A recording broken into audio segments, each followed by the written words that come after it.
Hello. Cameraman, please.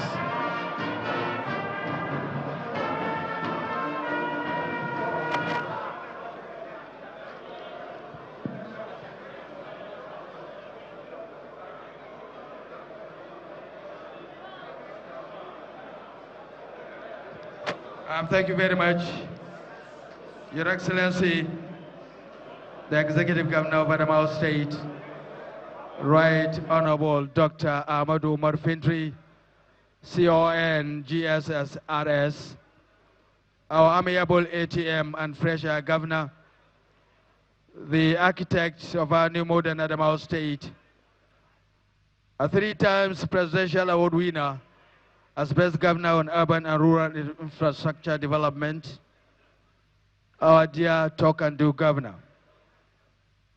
Your Excellency, the Executive Governor of Nasarawa State, Engineer Abdullahi A. Sule, and Chairman of this unveiling ceremony. Your Excellency, the Executive Governor of Oyo State, Engineer Shai Makinde, FNSC, DSC, GSSRS, ably represented by his deputy, His Excellency Barrister Abdurrahim Adebayo Lawal, Your Excellency, the Deputy Governor of Adamawa State, Professor Caleb Tapoa George Farauta, and all other former Deputy Governors here present, His Excellency Dr. Abubakar Bukola Saraki, former President of the Nigerian Senate, and our keynote speaker at this event, the Speaker of Adamawa State House of Assembly, Right Honorable Batia Wesley, my Lord, the Chief Judge of Adamawa State, Honorable Justice Hafsat Abdurrahman, members of the National and State Assemblies here present, serving and former, Honorable Ministers, serving and former, the PDP State Chairman, Honorable Hamza Bello Madagali, the President, Customary Court of Appeal, and other High Court judges here present, the former Secretary to Government of the Federation, Babachir Lawal, our book reviewer, Most Reverend Dr. Matthew Hassan Kuka, the Bishop of Sokoto Diocese and founder of the Kuka Center, the book unveiler, Comrade Mustafa Saliu, PhD, the National Vice Chairman, Northeast of the All Progressives Congress, and co-unveilers, the Secretary to the Government of Adamawa State, Honorable Barrister Awaldi Tukur, and other former secretaries to the government, the Chief of Staff, Dr. Edgar Mosani Jagabangabas, the Head of Service, Pharmacist Isa Shew Adraimanai, Special Advisors to His Excellency, the Executive Governor, our revered Royal Fathers, MS and Chiefs across Adamawa State, the author, Fintiri, the man they could not stop, Chief Solomon Kumangar JP, Chairman of Local Government Councils, Chairman, Local Organizing Committee, Honorable John Gamsa, PhD, members of the steering and local organizing committees, other distinguished invited guests, ladies and gentlemen. We are gathered here today for the public presentation of a remarkable book entitled Fintiri, The Man They Could Not Stop, authored by the distinguished writer, Chief Solomon Kumangar. This book chronicles the extraordinary journey of resilience, determination, and democratic triumph of our dear Governor, His Excellency, Right Honorable Dr. Ahmadu Umar Fintiri, CON GSSRS. Your Excellencies, distinguished ladies and gentlemen, to formally open proceedings, I have the honor of inviting the chairman of the steering committee to deliver the opening remarks. Can we have Honorable Barrister Awaldi Tukur, please?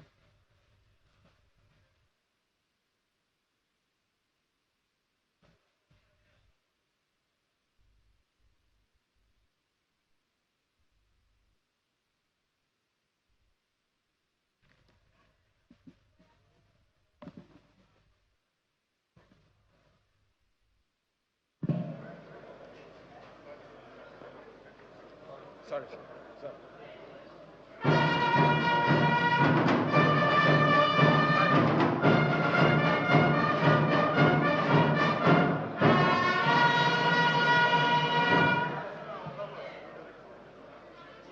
continue in the name of the Almighty God, the most beneficent, the most merciful. Let me begin by giving our apologies for the rather choked up room. This wouldn't have been a normal venue for such an event, but with the sort of governor we have, who never leaves any building untouched or unrefurbished, what would have been our normal venue is currently being refurbished. So my apologies, we are having to make do with this room. My apologies to our dignitaries, my apologies to so many people who are standing, but it's all for a good cause. Your Excellencies, my lords, spiritual and temporal, distinguished and honorable personalities that are present here this afternoon, Your Majesties and Your Royal Highnesses, our esteemed members of the PDP national family, from our national chairman, members of the NWC and the BOT, and of course our own local chapter here, our invited guests, ladies and gentlemen from all spheres of society and community, good afternoon. In my capacity as the Secretary to the State Government of Adamawa State, and on behalf of our Governor, the Right Honorable Ahmadu Umaru Fintiri, CON GSSRS, his government, and the people of Adamawa State, I welcome you all. For those of you visiting Adamawa State, the land of beauty, I especially welcome you and trust you will have a wonderful time and depart with fond memories of your visit. In my role as chairman of the steering committee for this occasion, that is the book presentation titled, in quotes, Fintiri, the Man They Could Not Stop, close quotes, and authored by Chief Solomon Kumanga JP, and on behalf of all members of the steering committee and the local organizing committee, I equally welcome you to this venue. I have the pleasure to specifically acknowledge the presence of the chairman of the occasion, Governor Abdullahi Sule of Nasarawa State, and indeed also as our keynote speaker this afternoon, His Excellency Dr. Bukola Saraki, CON. It is with delight I also welcome the book reviewer, the Most Reverend Dr. Matthew Hassan Kuka, Bishop of the Catholic Diocese of Sokoto. There's never a dull moment whenever Bishop Kuka is speaking, and I look forward, as always, to listening to him once again. We welcome our esteemed book unveiler, the Honorable Comrade Saliu Mustafa. God bless you, and thank you for your time today. We all look forward to a beautiful program this afternoon. Thank you, and welcome once again. Assalamu alaikum.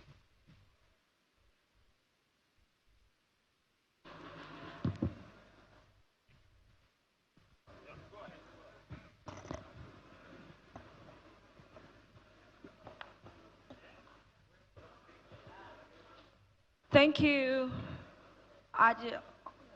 Secretary to the State Government, Barrister Awol Ditukur, for that warm welcome. Distinguished ladies and gentlemen, at this juncture, we are going to have the singular privilege of inviting the chairman for this book launch to the podium for his opening remark.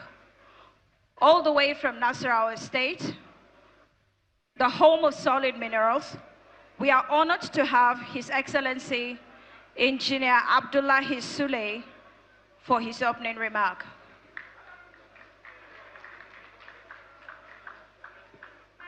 We thank you, Your Excellency, for honoring our invitation.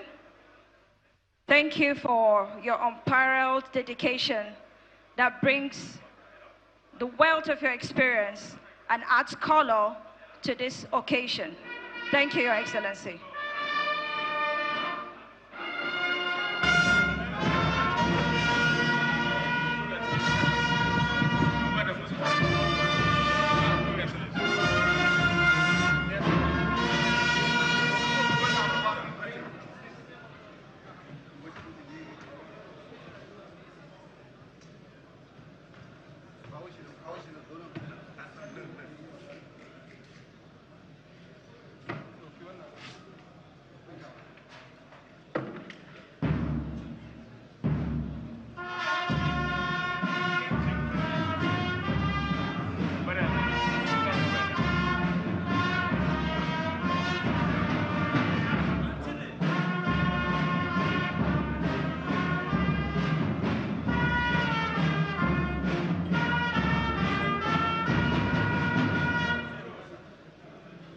أعوذ بالله من الشيطان الرجيم بسم الله الرحمن الرحيم وصلى الله على نبي الكريم. Your Excellency, my dear brother, the Governor of Adamawa State, Right Honorable Adamu Ahmadu Umaru Fintiri. Your Excellency, the Deputy Governor, Professor Kale Tepwa George Farauta. Your Excellency, the Deputy Governor of Oyo State, Barrister Abdul Rahman Lawal. The Right Honorable Speaker, Adamawa State House of Assembly, Right Honorable Bachia Wesley Mwabwana, and all the other members, members of the National Assembly who are present here, the Chief Judge, High Court of Justice, Adamawa State, Justice Hafsat Abdul Rahman, my boss, my Oga, His Excellency, the former President of the Senate, Senator Dr. Abubakar Bukola Saraki,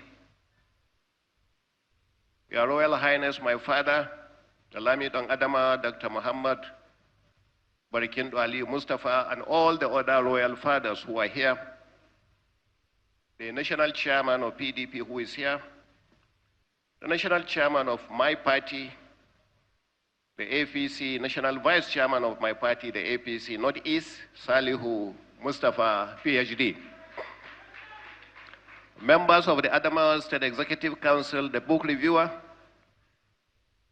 my dear Oga again, Most Reverend Matthew Hassan Kuka, Secretary to the State Government and other states who are here, members of my own entourage that came with me, chairman of the local government councils, top government functionaries, private functionaries who are present here, distinguished guests, distinguished members of the press, ladies and gentlemen. First and foremost, let me use this opportunity to openly condole my Oga, who I have said earlier, condole him over the death of one of the leaders in this country, who happens to be also his in-law, Otumba Adekunle Ojora, and may his soul rest in perfect peace. Amen. Let me first and foremost show great appreciation to my brother, His Excellency, the Governor, for inviting me to share this occasion. Distinguished guests, ladies and gentlemen, it is with deep sense of honor and responsibility that I stand here before you as chairman of this historic book unveiling. Beyond that, and very importantly too, today, we are actually unveiling the truth, courage, and resilience of my brother, His Excellency Governor Umaru Fintiri, as well as democracy in the face of adversity. I'm actually yet to read the whole book, but I've been able to glance through. Fintiri, the man they could not stop,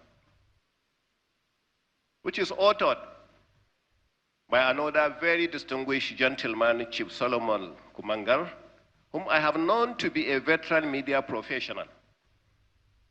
I have, however, glanced through the book, and I see not only a ceremonial tribute, but really a serious political biography, governance audit, and democratic testimony. This book interrogates power, it documents resilience, and it reminds us that legitimacy earned by Umaru Fintiri, especially in climes such as ours, undermines every other side effect that will come. Therefore, legitimacy earned from people is the strongest shield any leader can possess.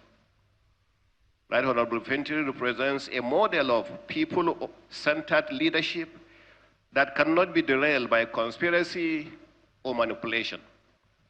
Democracy, especially in our own climate, can be undermined not only by force, but by procedural manipulation and institutional betrayal. But courage, truth, beyond politics, this book is a governance scorecard. It is particularly comforting for me, for I am a believer that leadership is about service to the people, services that are measurable, verifiable, and for the interest of the majority. Adamawa has witnessed tremendous growth, as captured in these books from what I have seen, and I can attest that because I was the group managing director of the Dangote Sugar Refinery just before I became the governor. And therefore, Yola had been a constant place for me because I had to travel to one of the subsidiaries called Savannah Sugar Company in Numan.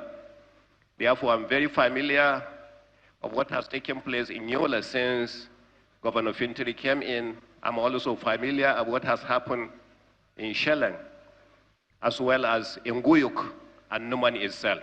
So congratulations for the wonderful job that you have done.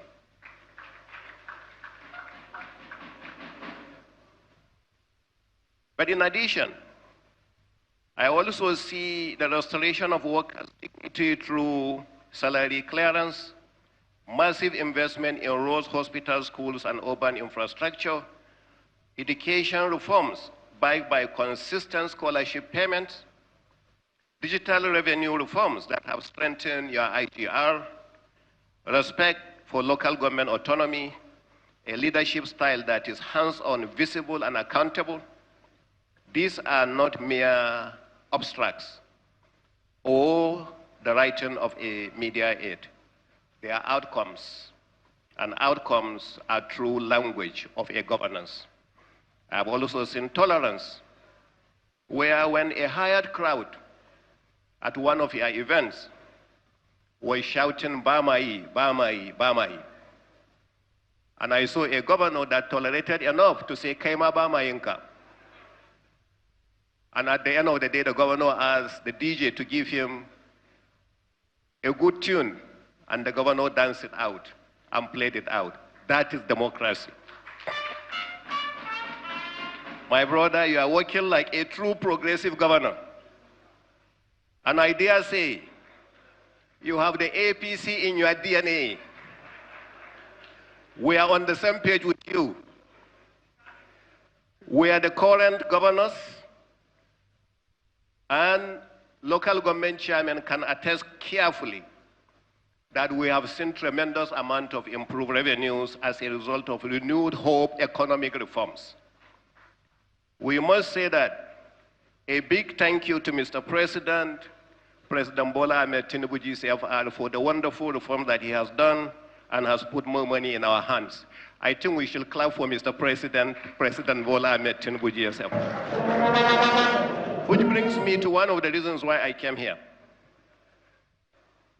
I think, Your Excellency, the Governor, you have seen us going to Delta, going to Rivers, going to Enugu Plateau, Taraba, just 2 days ago.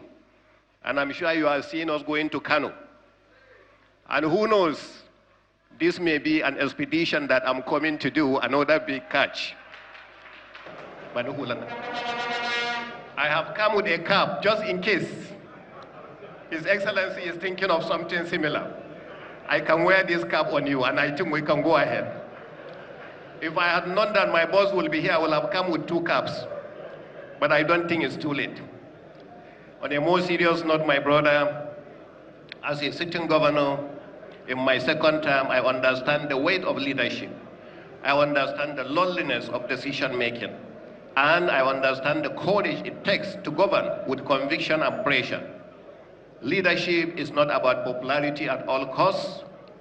It is about clarity of purpose, consistency in service, patience, and fear of God.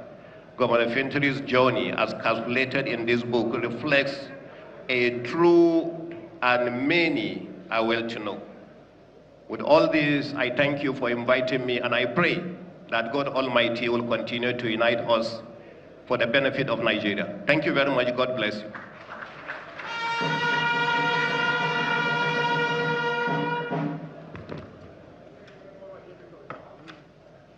Thank you, Your Excellency, the Executive Governor of Nasarawa State.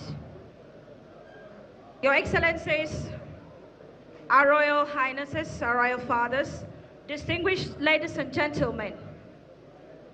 Next on our agenda is our cultural performance. We all will agree that Adamawa State is a state that has rich cultural heritage. So we're going to give you a little bit of that so that you understand what our state is made of.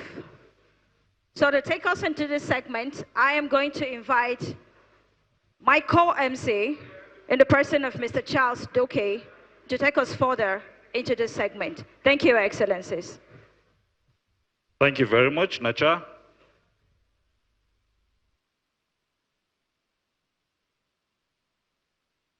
Your Excellencies, our very dear royal fathers, distinguished ladies and gentlemen, may I crave your indulgence to recognize the presence of the former governor of Kano State, His Excellency Malam Ibrahim Shekarau, who has so graciously adorned this gathering with his presence. To add color and celebrate our rich cultural heritage, we have lined up brief performances that reflect the vibrancy of Adamawa State. And in this particular order, we have the Margi dancers from Madagali, we have the Vulma dancers from Maiha, the Watier dancers from Newman, and of course, an Adamawa hip-hop sensation, simply called Voices of Yola. Your Excellencies, distinguished ladies and gentlemen, to celebrate the rich cultural tapestry of Adamawa State, we shall now be treated to a captivating Zagwa performance by the Margi dancers from Madagali. Please make your way to the stage. The Margi people, if you must know, are one of the oldest and the most vibrant ethnic groups in Adamawa, and their dance have been passed down from generations to generation, serving as a powerful expression of their history, spirituality, and communal identity. You can take the stage.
Thank you very much, the mighty dancers.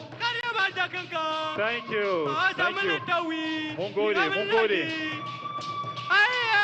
Mungode, Mungode. Thank you very much.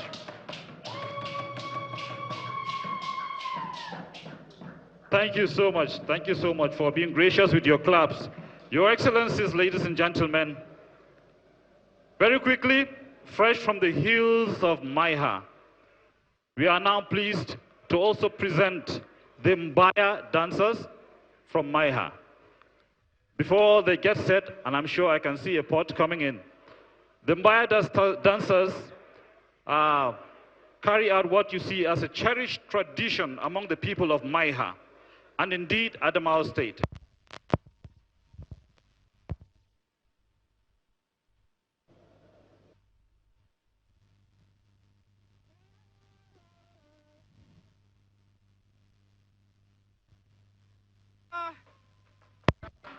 Murambati Murash.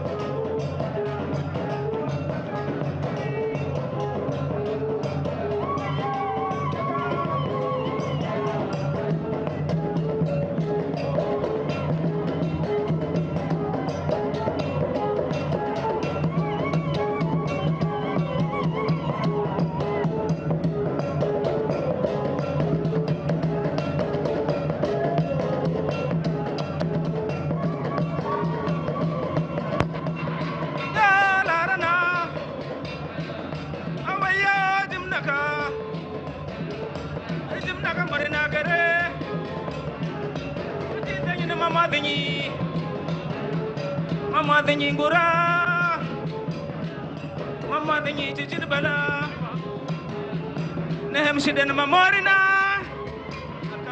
nehem siden mamorina, urandu ye ben gaci, madendu hade ben gacin, amam tubuk mama dengi.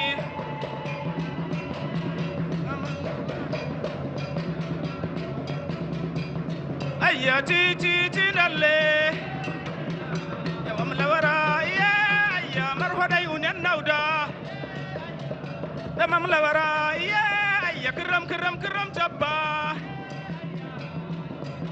ya gam takwai yunen nauda ya mamlawara ya yamoni kunzakinejo ya mamlawara ya tamam shehu Dam lawara ya dong tong wai unen nauda dam lawara ya muna ligde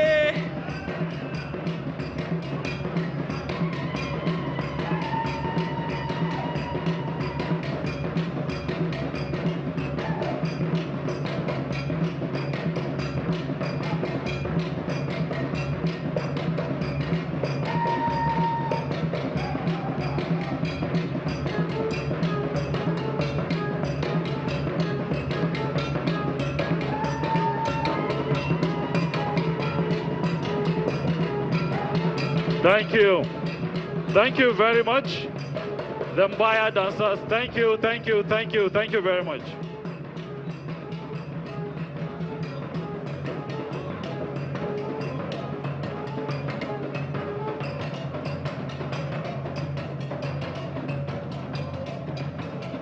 Thank you very much. That graceful, thank you. A round of applause for them, for that graceful, proud, majestic, and rhythmic movement.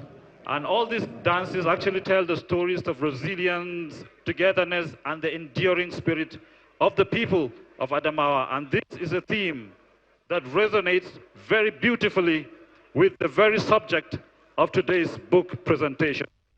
Your Excellencies, distinguished guests, hailing from the historic town of Newman, we are delighted to present the Poitiers dancers. As you all know, Newman has always been recognized as a cultural hub in Adamawa State, and the Poitiers dance is one of its proudest cultural exports. You have the floor. wakan gwamna Fintiri demand they could not stop daga bakin Steve Nagi Sonuman 08039737953 wanda ya daunoyin wannan waka shine Honorable Innocent Koto. Fintiri demand they could not stop ya riga ya kure malejinsa don komai sayin wani guga ba zai shige rijiya ba.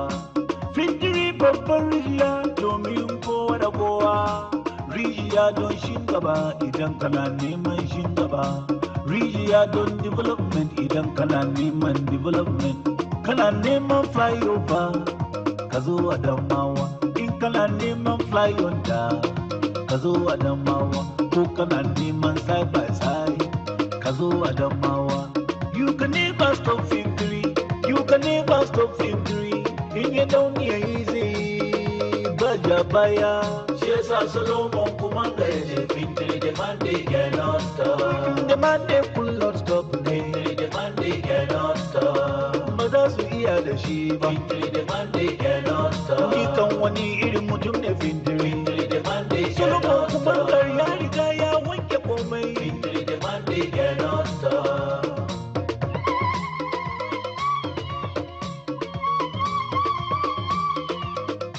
Wari pem pem pem pem pem pem pem, mamu ya zama malika wari kule. Look dana da mi aduwa Fintiri kapwa numero.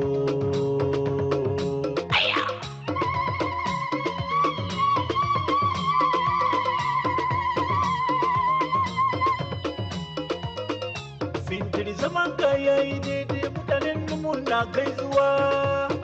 Wanda ya shebe so gaba da gomma ya tambaya. Lallai gwamnan talakawa zaman ka yayi daidai Innocent Koteshe mu gaishe da kai. Duk wanda ya shebe so gaba da gomma ya tambaya ya ji sosai. Domin gwamnan Nasarawa His Excellency Abdullahi Sule ya riga ya fada. Ya she you are exceptional, outstanding kuma. Deputy gwamna Professor Kaleta Kwata fada. Tashe ya nuka mu kware. Kambas ta kau, honorable Kwamati Lawari yana shaidanka, ya shehu na zumura da ke, na kaborau ne kan. Right honorable Bati Wesley shi ma ya shaida, ya she in ka she za ka yi, ba ka sha baya. Justice Hafsat Abdurrahman ita ma tana shaidawa, honorable Awal Tukur Aishi ma yana shaidawa. Dr. Abubakar Bukola Saraki ya riga ya fada. Most Reverend Dr. Matthew Hassan Kuka yana shaidawa. Comrade Salihu Mustapha ya yarda da lamarin kan gwamna. Duk sarakin Adamawa ba su wasa sun shaida. Hakimai sun shaida. Kowa da kowa ya shaida. Thank you to the Kwache community. Thank you very much. Very, very quickly, Your Excellencies, ladies and gentlemen, to add a melodic and soulful dimension to our cultural showcase, we are pleased to present to you Voices of Yola.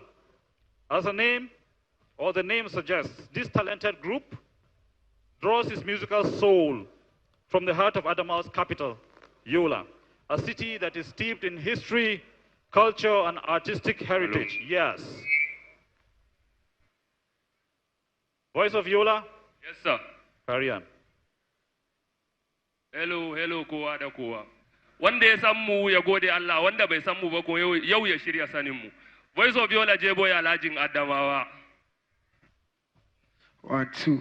Sunana Dausa Dion aka Rabi Shege aka Jibeta Mafia. Amma asali sunana Faisal Yakubu. So sunana Zamskit Zamani. Amma asalin sunana Hamza Muhammad.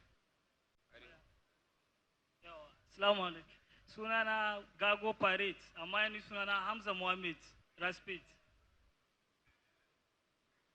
Sunana Ruth Caleb, ana kira da Rookie. Let's go, muna godiya. Yanzu ne.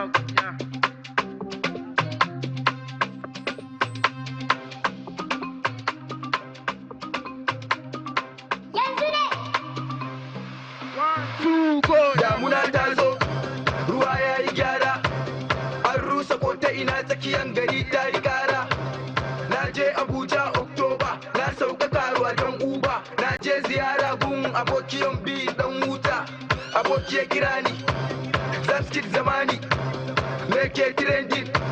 Ya ce min aboki ka dawo don an rusa shopping. An rusa police runabout. An rusa movie roundabout tsakiyar Jimeta. An rusa har gidan su Dausa. An rusa lawan ma. An rusa Bekaji roundabout. An rusa Shila a gari a kawo farauta. An rusa. Da so samu ne, Fintiri ya ƙara 80. Cause it don't make sense. Our former government, babu update.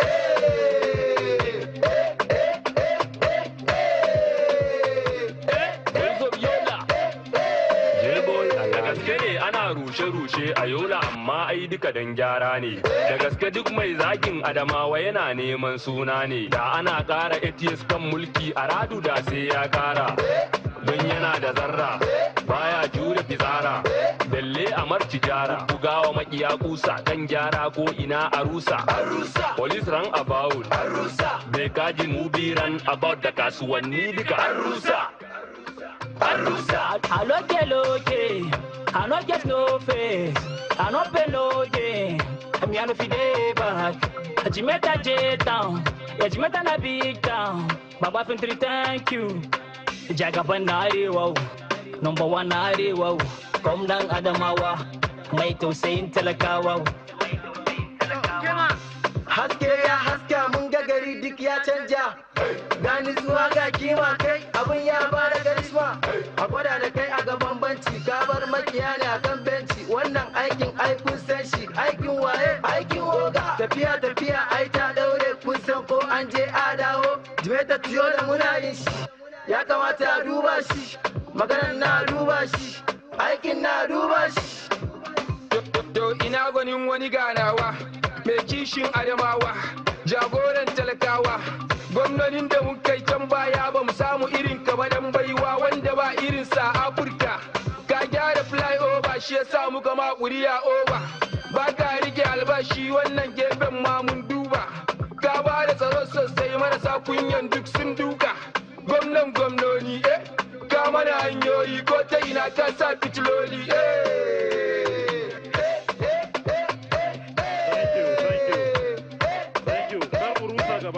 Two, three, go! Fresh air! In ka samu gangara. Fintiri! Thank you. Yana ba da wuta tun ba ku yi magana ba. Mun gode, thank you very much. The voices of Yola, they bring the kind of music, the kind of soul that has been entrenched by the development strides and prowess of our dear governor, Right Honorable Ahmadu Umaru Fintiri, who would literally leave no stone unturned when it comes to pulling down old and worn-out structures to pave way for new and enduring infrastructural masterpieces. Thank you very much, Your Excellency. While we were being entertained by the Yola voices, His Excellency, the Executive Governor of Bauchi State, Dr. Bala Mohammed, the Kauran Bauchi, walked in. Thank you very much, Your Excellency, for being so gracious to attend this historic occasion. For us to have three governors coming for an event such as this actually goes a long way to tell you the kind of value our very own fresh air governor brings to national discourse. Your Excellencies, distinguished ladies and gentlemen, I would hand over to my colleague to take us from here. Nacha? Thank you very much, and thank you for all this cultural display to our talented people and our cultural dancers across our state. At this juncture, we have received a warm regard from Tijani Ahmed Galadima, the ESPTDF.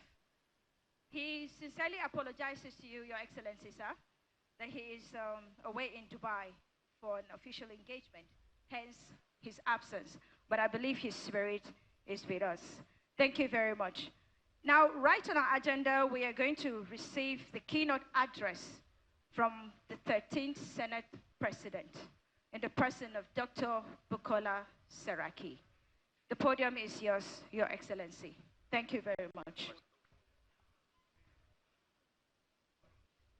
While he's making his way, we are all aware that His Excellency was the former governor of Kwara State. And because of his insights and leadership and resilience, he is here to grace this occasion and add more color to the encapsulation of Fintiri, the man who could not be stopped. Thank you, Your Excellency, sir.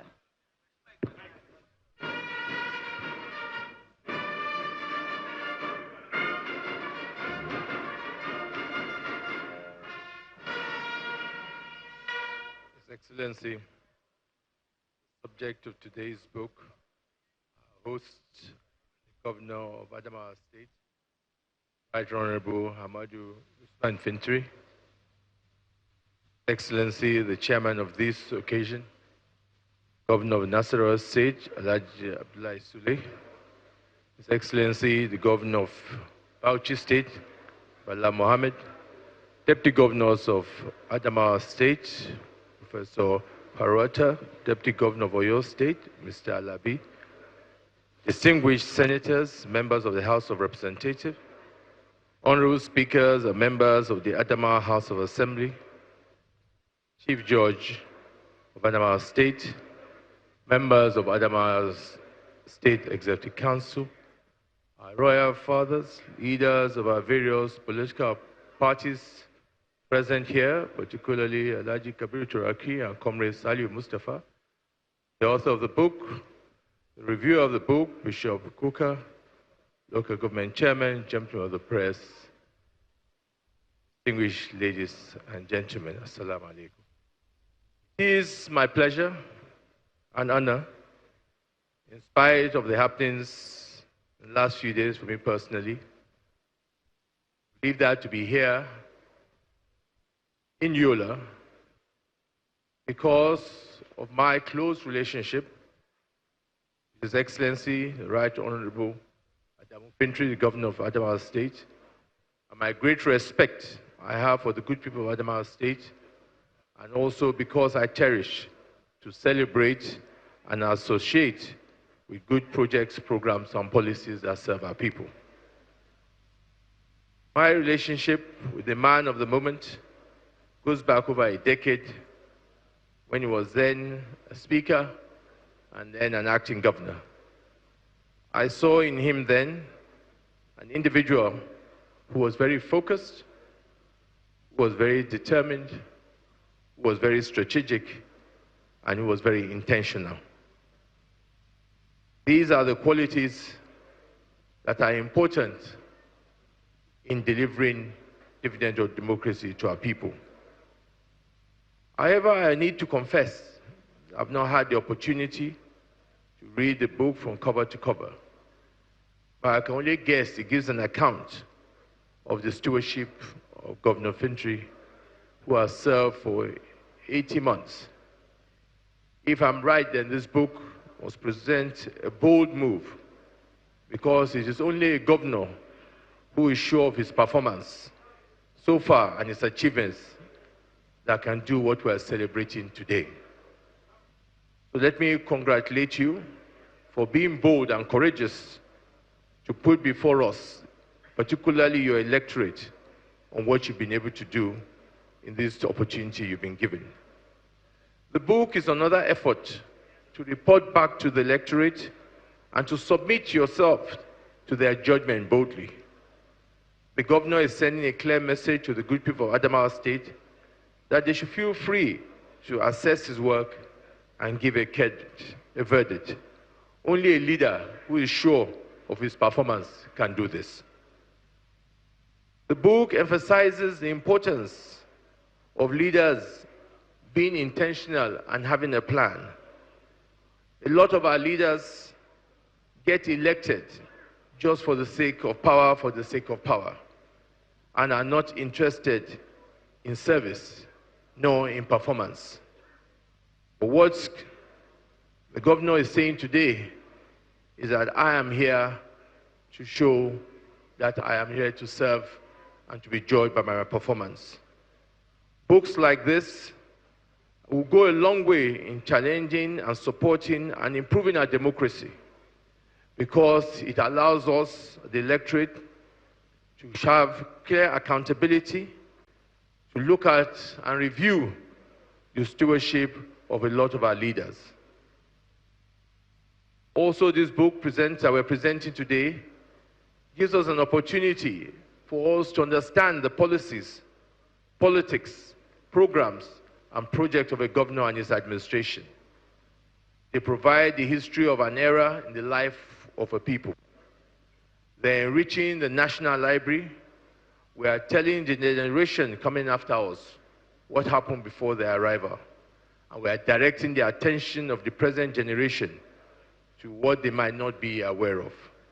This is an area that we are very weak in general in this country, in the area of history keeping, in order to guide the future generation.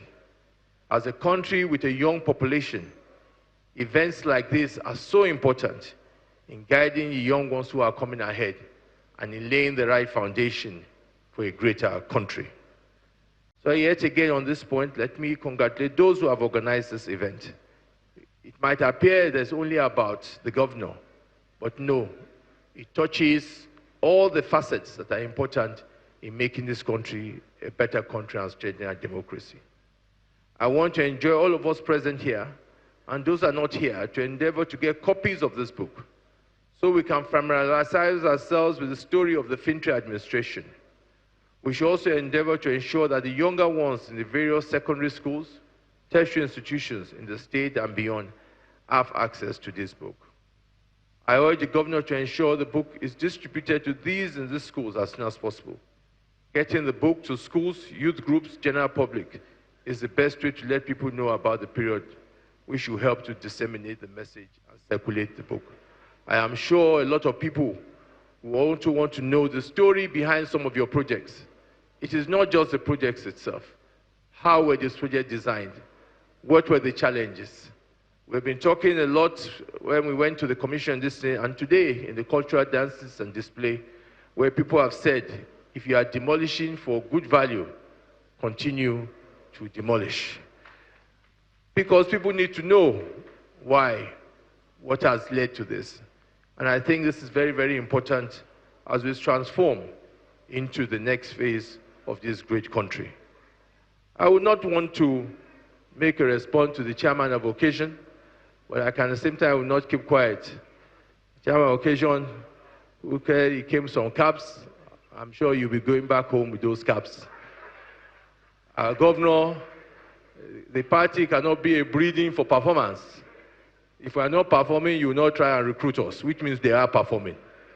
We'll continue to perform, not only as a governor, but the leadership of the National Assembly, of the party, deputy governor, and all of us who are here to hear what has made Fintiri the man that cannot be stopped.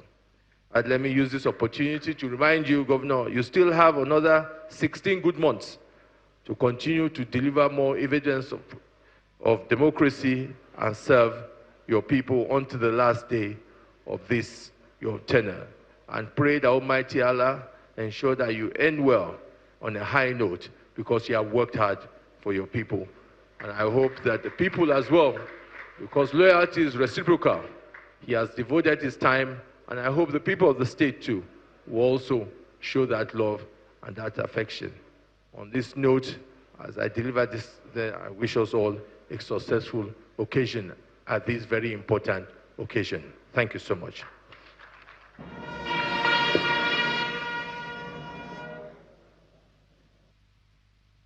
Your Excellency, sir, the 13th Senate President.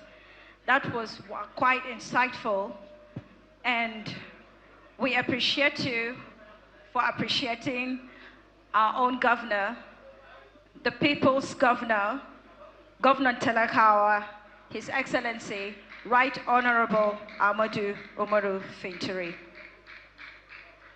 If you'd agree with me that Adamawa State has indeed been modernized, if you were here 10, 15 years ago, you would have known that quite has changed.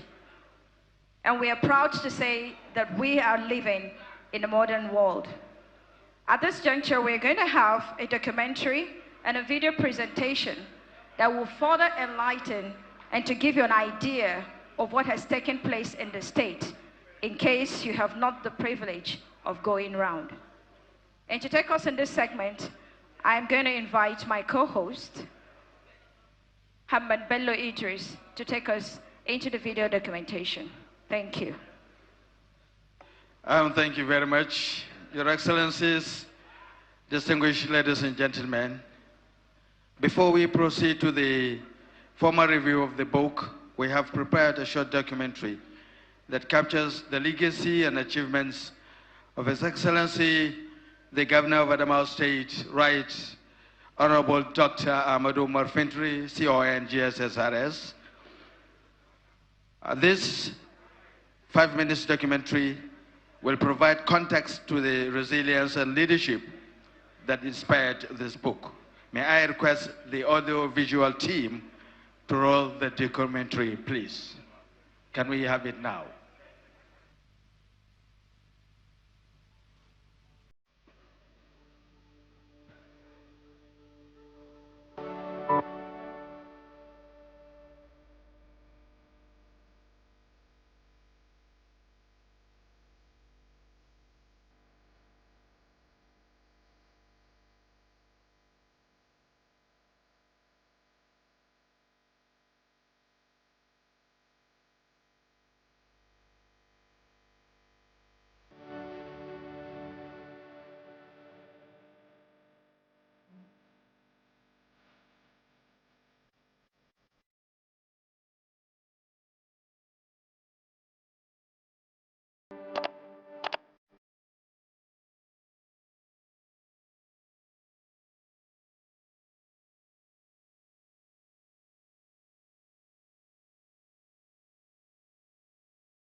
Audio Jungle.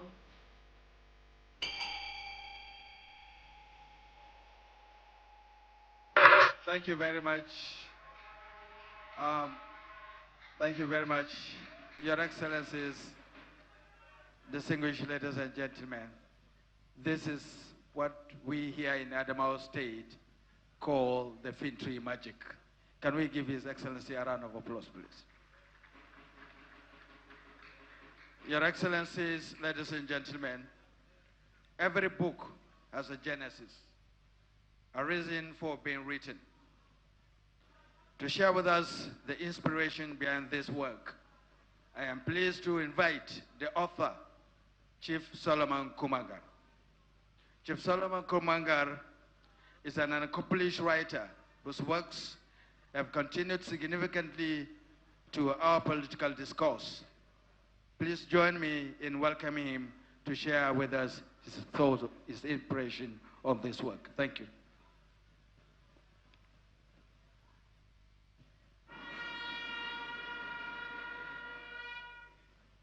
Abin ya zo in ji mai tsoron wanka. Your Excellency, the Governor of Adamawa State, Governor Amadou Umaru Fintiri, the man of the moment, Shashilgar Salkatara, Shashilgar Madagali, Marquis Special to the world, Your Excellencies, the Governor of Nasarawa State, who has just spoken, and his kindred governors, the Governor of Bauchi State, Senator Mohamed Balak Aura, Nadalar Usmania, Your Excellencies, our distinguished guests, you permit me to recognize each and every dignitary here this afternoon, even if I cannot mention each and everyone by name, but it is embedded in my heart. I begin this moment of reflection and remembrance with gratitude to God Almighty, the ultimate author of purpose, the giver of strength, and the quiet custodian of conviction. Without His grace, no work of memory, no act of testimony, and no labor of conscience can endure. The writing of this book, such as this, is not an exercise in comfort. It is actually an act of faith, faith in truth, faith in history, and faith in the enduring value of leadership that places people above power. It is a commitment to preserve memory where forgetting would have been more convenient, and to document leadership where silence would have been more safer. This book, Fintiri, the man they could not stop, did not begin as an idea in search of expression. It began Sorry for the break of transmission.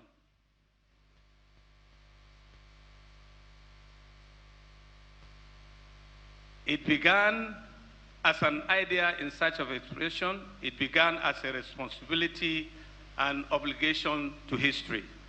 I speak not as a distant observer, nor as a casual commentator, but as one who has known the governor closely, who worked with him in service, both as permanent secretary and director general, media and communications, and who shares with him a common kindred origin. Such proximity is no license for praise. It is a demand for honesty, closeness, shapes judgment, strips away illusion, and compels fidelity to fact. It is for this reason that this book rejects incense and embraces evidence. His Excellency, Governor Ahmadu Umaru Fintiri, requires no chorus of praise singers. History is a sterner, more exacting witness. This book does not seek to appropriate him, for by his own conduct and conviction, he belongs to all and belongs to none. He is not the property of tribe, party, or personality. He is a public trust mandated by the people, shaped by their aspirations, and sustained by their consent. At its core, this work records moments when power was confronted, when governance was elevated above spectacle, and when a deeply entrenched political conspiracy yielded to the supremacy of popular legitimacy. The events surrounding the 2023 governorship election in Adamawa State were not incidental. They constituted a defining test, a stress test of Nigeria's democratic institutions, its electoral process, and moral resolve.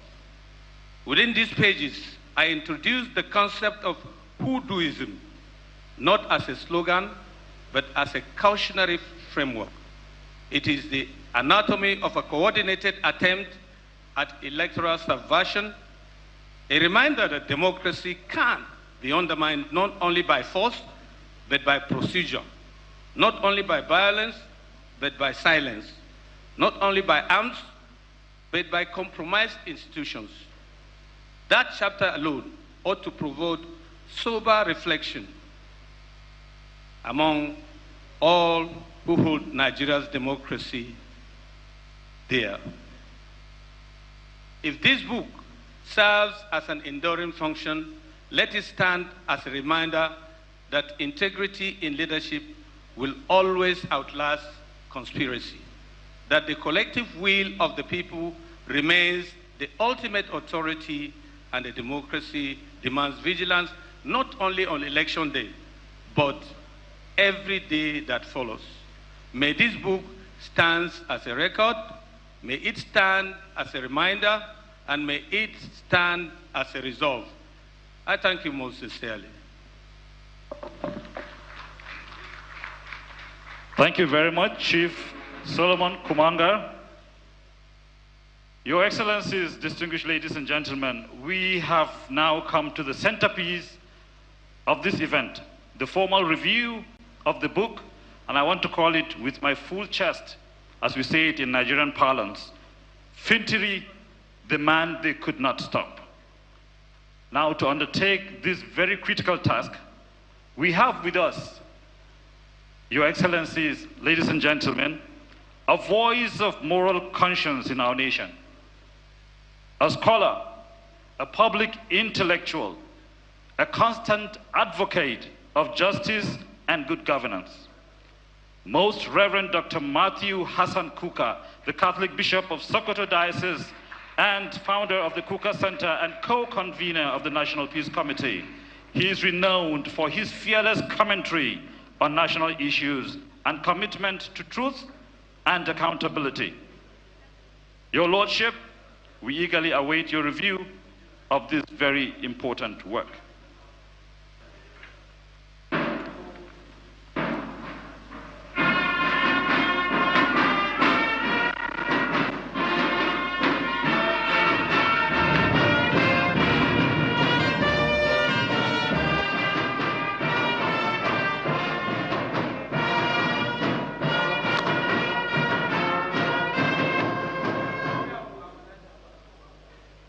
Your Excellencies, as you can see, there is a vertical difference between His Excellency, the Governor of Nasarawa, and the former Senate President. And so they don't need to stand on existing protocols, but for obvious reasons, I should stand on existing protocols. Let me not take too much of your time, but please let me respectfully stand on the protocols that are already established. I was actually supposed to be statutorily at this particular point in time, perhaps rounding up the chairing of a meeting of Veritas University in Abuja, of which I'm chairman, pro-chancellor, and chairman of council. But for the first time, I had to adjust the date, because when His Excellency called me, the threat was veiled, but I got the message. And since he didn't want to take no for an answer, I had to concede. But I'm also here, and I think Your Excellency permit me, let me say, in solidarity with your courage and your boldness. I want to thank you because you smoothened a few feathers, but let me ask God to grant eternal peace to the soul of Ardo Bawuro, who lost his life. I also congratulate you for setting Sunday Jackson free. May this healing become a reality in our lives. The writer of the book has already done most of what I was supposed to do. He wrote the book himself. But let me take the next few minutes or so. The book itself is made up of 5 chapters. It has an addendum, which are voices of endorsement from friends, colleagues on the subject in question. Chapter 1 of the book is titled The Hoodoo Audacity. In this opening chapter, the author literally enters the scene with historical guns blazing. In a very eloquent, alluring, and gripping language, the author provides the reader with a historical backdrop against which to appreciate the entire theme of the book. In this way, the reader is guided into the ecosystem that produced the subject Amadou Umaru Fintiri. In his narration, history literally collides with cultural metrics, formed in the forest of distorted worldviews, views and claims founded on dubious supremacist walls of liars and manipulators of the existential realities of history, producing in the process what I call mixed visions. The author helps the reader appreciate why ideals tend to fall on their faces in Africa in general and Nigeria in particular. A failure to understand these realities can be daunting and frustrating. However, the author argues, and I quote, "These visions, often ambitious and idealistic, are frequently treated as noble ends in themselves. But beneath this grandeur lies a fragile underbelly, the disturbing absence of foundational cohesion, sincerity of purpose, and cultural intelligence requires to translate vision into progress." Again, the author argues, and this is on page 12, the author argues on page 13, in the Nigerian case, the failure of integration is more pronounced and deeply tragic. The colonial enterprise in its utilitarian drive coupled together diverse ethnic groups, most of whom had no shared history, cultural affinity, or mutual historical vision, into one geographical contraption called Nigeria. The indirect rule elevated certain ethnic groups as indigenous allies, not for their vision or merit, but for their utility. Leaders not by organic consensus, but by imperial design. As the British prepared to exit, it scripted a transition not for national sovereignty for Nigeria, but for power continuity through its proxies. Page 13. In the author's view, it is a combination of these distorted worldviews and skewed power-sharing mechanisms that laid the foundation for the emergence of what he calls in chapter 1, hoodooism. The author is quite trenchant in explaining what could be seen as a bold attempt to add to the political lexicon in Nigeria, because until today, and until this book was written, nobody ever heard of the word Huduism. But to the author, Huduism means, quote, a political religion with an imperial creed. Power must never be allowed to slip into the hands of those who will challenge the status quo or dare to unite the people. And this is on page 16. The author goes on to situate the nature of the instrumentalization of levers of power that has enabled Huduism to flourish. Huduism derives from the name of a gentleman hitherto unknown to many Nigerians. His name is Hudu Yunus Ali, a lawyer who had been serving in Adamawa as the resident electoral commissioner. Although the highest ranking officer to oversee the electoral process in the state, he apparently went beyond the call of his duty to announce the results of the elections, even before the process had been concluded, thereby usurping the powers of the returning officer. According to the author, this constitutes what Macbeth said in Shakespeare's play by the same title. It constitutes what the author calls, on page 29, eating the insane root which had taken reason prisoner. The author accuses Hudu and Senator Binani, the would-be beneficiary of this perfidy, of sharing instruments of the same orchestra. Again, that is on page 26. In making the case for Huduism and its characteristics, the reader will find words like weapon, cartel, thug, assassination, guerrilla welfare, mercenary, drug-fed, fire, warriors, untouchable, and so on. They are all thrown in between pages 24 and 26. Chapter 2 of the book speaks of the issues of religion, of the ignition of hope for a people who had hitherto, under the radar of opportunity, suffered tremendously. According to the author, the emergence of Governor Fintiri is described in this chapter as the emergence of a breath of fresh air to people who had hitherto faced suffocation from lack of development. This earns him the sobriquet fresh air governor. In chapter 3, the author addresses the issues around what he refers to as the essence and the driving force of the man, his mission and his mandate. The chapter highlights the agenda that drove Governor Fintiri, his strategy, his achieving the hopes for renewal of both the cultural worldview of his people and the challenges of bringing them to the daylight of development. In chapter 4, it is perhaps the most decisive chapter in the book because the author teases out 11-point agenda for the governor. This agenda covers rural infrastructure, internal revenue mobilization, accountability and transparency, health, education, agriculture, security, commerce and industry, civil service reform, youth empowerment, and environmental protection. The author says, in this, the author has set the examination and actually marked the candidate, and he refers to the list as a superlative scorecard.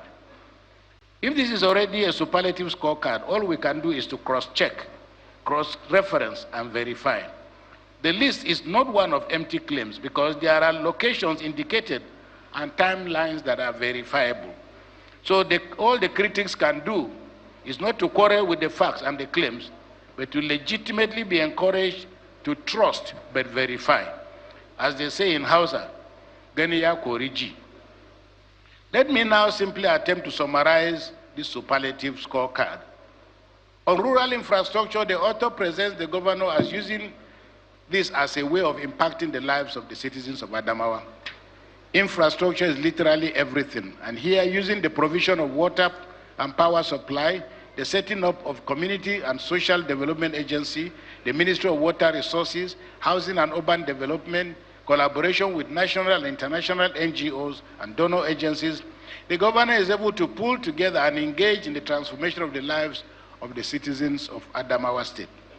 In the lives of the people of Adamawa, it is a case of the fulfillment of what we find in Isaiah chapter 9, verse 10, namely, a people that walked in darkness have seen a wonderful light. In agenda number 2, on internally generated revenue, it showed that by developing technological innovations such as the use of TSA, biometric exercises, BVN, online payments, the government was able to reduce corruption and increase revenue to the state, with salaries now coming on the 25th of the month. On page, that is said on page 126/27. The investment drive that brought Bua Cement to Guyuk, increase of vehicles in the transportation sector were all life-changing strategies for the development of the state. Agenda 3 addresses accountability and transparency, a very thorny issue in a thoroughly corrupt country such as Nigeria. Following the innovative strategy of publishing allocations to states and local government, citizens are exposed to understand and to cross-check the resources coming to their state. So rather than the arbitrary promotions in the civil service that many in our country, Nigeria, are used to, the state introduced examinations as conditions for the promotion to the position of permanent secretary. Agenda number 4 speaks to the health issue, and it lists a spread of facilities provided across the state. This includes locations and stages of completion of all projects. Out of the 46 projects listed here, none apparently was left uncompleted. Again, you can find that on page 145 and 148. It is left for the communities themselves, the individual citizens in Adamawa State, again, to be vigilant and to verify. Agenda number 5 focuses on human capital development. Again, the reader can see from this development across the state, because they are elaborated on pages 169 to 174 and on pages 177 to 178.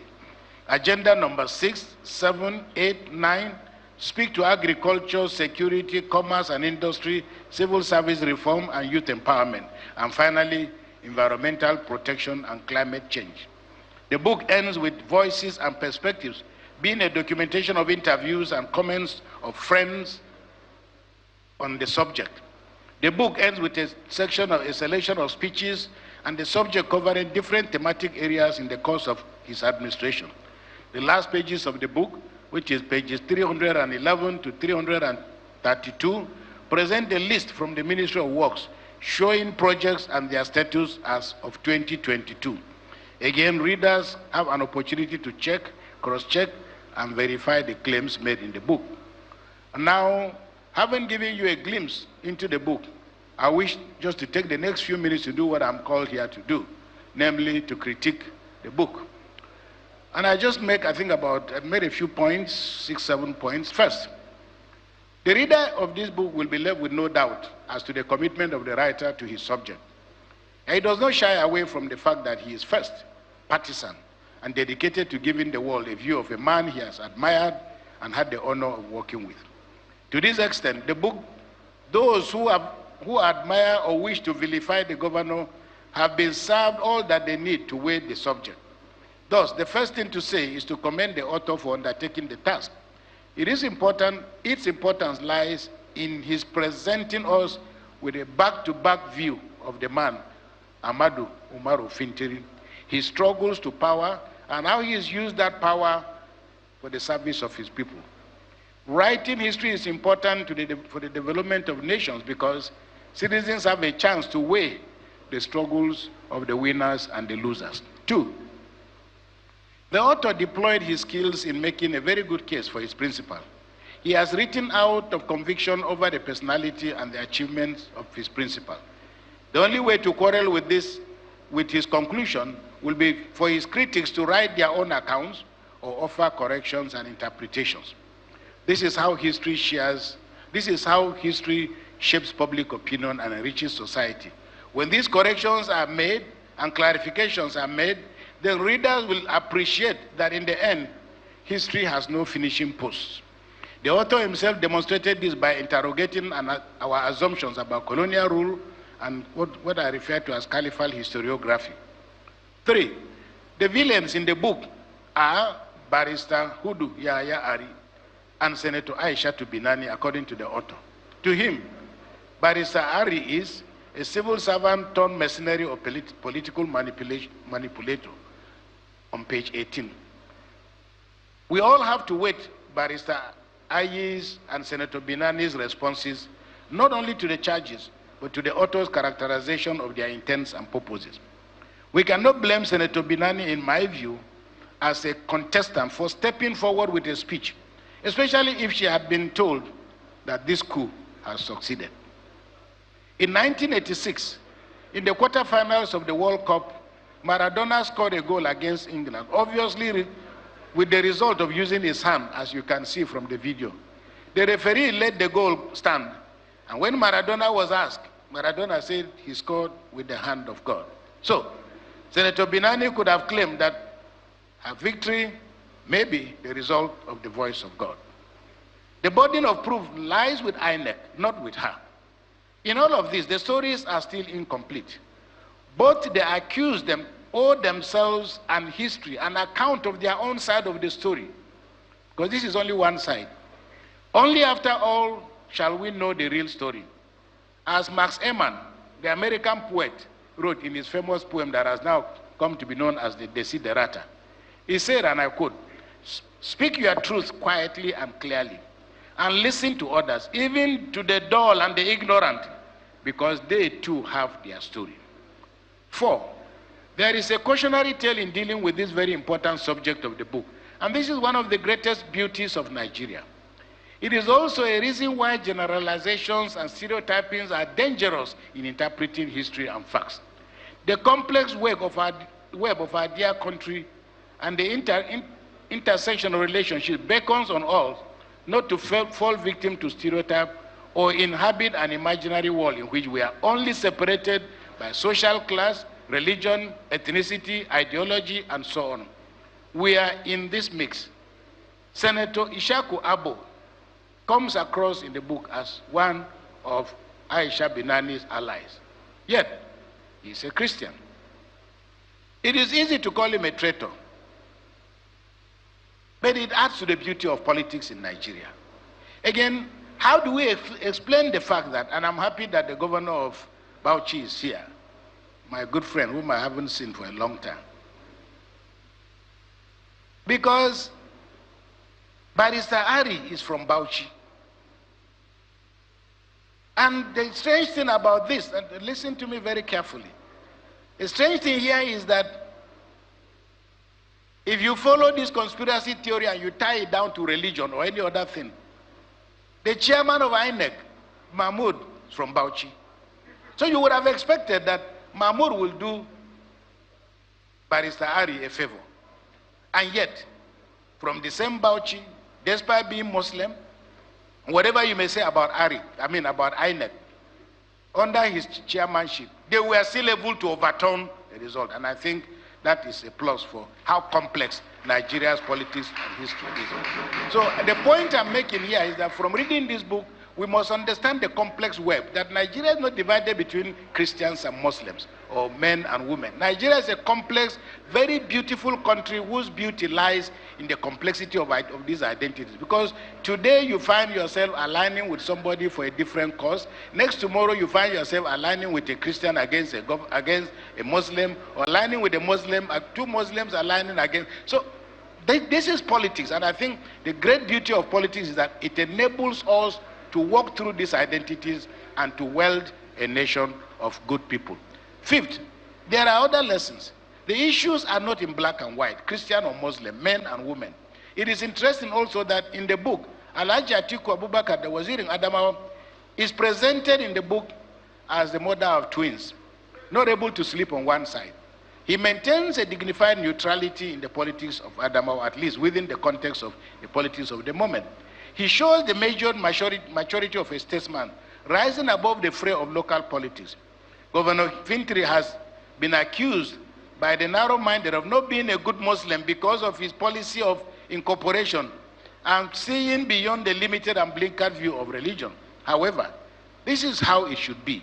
Good politics should build, not divide our communities. The author labored to make this point of the urgency of inclusion. And this is the legacy that the next generation of Adamawa youth, sons and daughters, must try to pursue. This is why I was very pleased to watch these Adamawa voices sing, because I don't think all of them are necessarily Christians, But we can see that the next generation is looking beyond. You can compose a wonderful orchestra made up of different voices. Beautiful music comes when different instruments are harmonized together. 6, in all this, it's a beautiful piece of writing. The book is not a biography of Governor Fintiri, as his friends call him, or AUF. We have to wait for him to do so by writing his own autobiography. For a book of over 300 pages, we have only 12 paragraphs and less than 4 pages speaking to us about the life of this man whom they could not stop. We don't know what water he drank. We don't know how he managed to achieve this spirit of invincibility. But we have to wait for that. Because the subtitle is Unveiling Ahmadu Umaru Fintiri. In all this, the author is at his hyperbolic best. Because, and he does so with justification. And I just quote a few things. He says, for example, that for Governor Fintiri, religion is a bridge and not a wall, a personal compass and not a public sword. Governance is a platform, not a pyramid. Governing not from the peak of power, but from the trenches of compassion. And that marriage is a divine harmony and purposes of a relationship, at least in speaking to the marriage of Governor Fintiri and his wife. But of course, he makes the point that both of them were born on the same day. But as I said, he gives us a very good account of what it is that makes this man to do the things that he does. My friend, Bishop Stephen Damimanza, who is not here, it was from him that I heard so much about the governor. I can not remember how many times I will call Bishop Mamza, and he will say to me, oh, governor has just left here now, or the governor came yesterday. I was quite envious, but this is a holy envy. I have interacted and watched power at very close quarters, but the chemistry between the governor and the people of Adamawa is exemplary. On the 12th of April 2021, I was here in Yola with my friend Bishop Mamza and His Excellency to launch the IDP housing project built by the Catholic Church for men and women of all faiths. I did call on the Muslim community here and in the whole of northern Nigeria to emulate this gesture. Because I also call on my Muslim brothers, let's find common institutions that we can build other institutions, not just about Muslims coming to Catholic schools. We'd like Catholics to also go to Muslim schools. Not about Catholics coming, Christians coming, Muslims coming to Christian hospital. We want to be able to have social spaces that we can interact. And we cannot interact by just conferences and seminars. And then on the 1st of November, I was here, I was here at the university when Bishop Mamza received his honorary doctorate degree. I heard all the wonderful things that were said about him. Your Excellency, for displaying that true leadership is about courage, to take decisions that are life-changing and costly, but in the long run, build societies. Without the whites, apartheid would not have ended. Without courageous Muslim leaders like you, we will remain trapped in a cesspool of bloodshed in the name of religion by children of the devil who believe that some people are superior and others are children of a lesser God just based on religion. We have to work collectively in Nigeria. Because I used to say to my friend, the Sultan, I said jokingly to him, had you been born in Southern Kaduna, your name would have been Thomas or Philip. Had I been born in Sokoto, my name would have been Abdullahi or Ahmadu. So these are, we call them human construction, but what do we make of them? And I agonize because what is happening to us in Nigeria is not happening in Ghana, it's not happening in Sudan, it's not happening in Niger, it's not happening anywhere. There is no other country in the whole world where they can kill 10 people on Monday, 50 people on Tuesday, 100 people on Wednesday, and we are still celebrating and nothing stops. We can't go on like this. Finally, Your Excellency, I wish that His Excellency can use this, his experience, and I'm happy three very important people who are here. Governor of Bauchi, Governor of Nasarawa, former Senate President, who have had quite some interaction with the Catholic Church. But the appeal I want to make through all of you we, the Christians in northern Nigeria, we need to create an opportunity. Let us sit down and talk not about our faith. Let us sit down and talk about the future of this region that is sinking and sinking and sinking. Because nobody is going to die here. It's only in Nigeria that people die as Muslims. They die as Christians. And yet, no cops ever told you that I'm dead because I'm a Muslim. It's not acceptable. There has to be a day that citizens of Nigeria will die. The Western media and our local media continue to fuel this, that 20 Muslims have been killed, 20 Christians have been killed, and yet just seeing dead bodies in a particular location doesn't tell you who the people are. And it's not in my text, but I give you an example. One day somebody came to me, they traveled all the way to somewhere in Niger State, where a pastor had been involved in a car accident. And he died on the spot. Few people survived. But because they waited a day, second, they didn't see, and because he was wearing agbada, they just assumed he must be a Muslim, and they buried him according to Islamic rites. Now the people waited, finally they heard that their man died in a particular location. They showed up the location and found that the man had been buried. The body was already beginning to rot. What are you going to carry a rotting body back home because he was buried by Muslims? These are things that elsewhere people have settled them. It's only in Nigeria that we're still battling with all these things and will not be able to progress. Please use your voice and help us to tell your brother governors, we want a platform to sit down so we can work together. In 1973, the staple singers, family, one man and 4 daughters, you remember, they sang a song called Bridges Instead of Walls, where they said, and I quote just a few lines, you know, they used to sing, time we built up bridges instead of walls. You know, you are all looking at me. If I weren't a priest, I would have been a musician. But I know, I always tell people, I know only my mother may buy my music, not everybody. But the staple singer says, and I quote, it is time we build bridges instead of walls and give peace a chance to come across walls. Too long we've been isolated. It's time to communicate. It's time we communicated. It's time we build bridges instead of walls. You, Your Excellency, can lead this choir. Finally, please join me in congratulating His Excellency, but also join me in congratulating Solomon Kumanga, whom I have never met actually. I just saw him. I thought they said you were a thief man. I didn't know that you were. Who has done an excellent job in writing a book whose contents are ideologically strident but factual. It is a book that should be read both by supporters and political opponents alike. In doing this, the opponents might best plan how to stop him, while his supporters will appreciate how and why it is necessary for them to consolidate their gains so that he cannot be stopped. The author has told us why they could not stop him. However, are they to assume who they are? The author didn't say. But are we to assume that those who couldn't stop him have been routed? Why could they not stop him? What lessons have his followers learned to ensure that they too cannot be stopped? For if, after all this, the legacy of justice, equity, compassion is not preserved and imbibed by the coming generation, then the sacrifices of the subject would have been in vain. It is my hope that those who engage in the battle will keep their eyes open and ensure that together they cannot stop those who plan to do good. Thank you very much.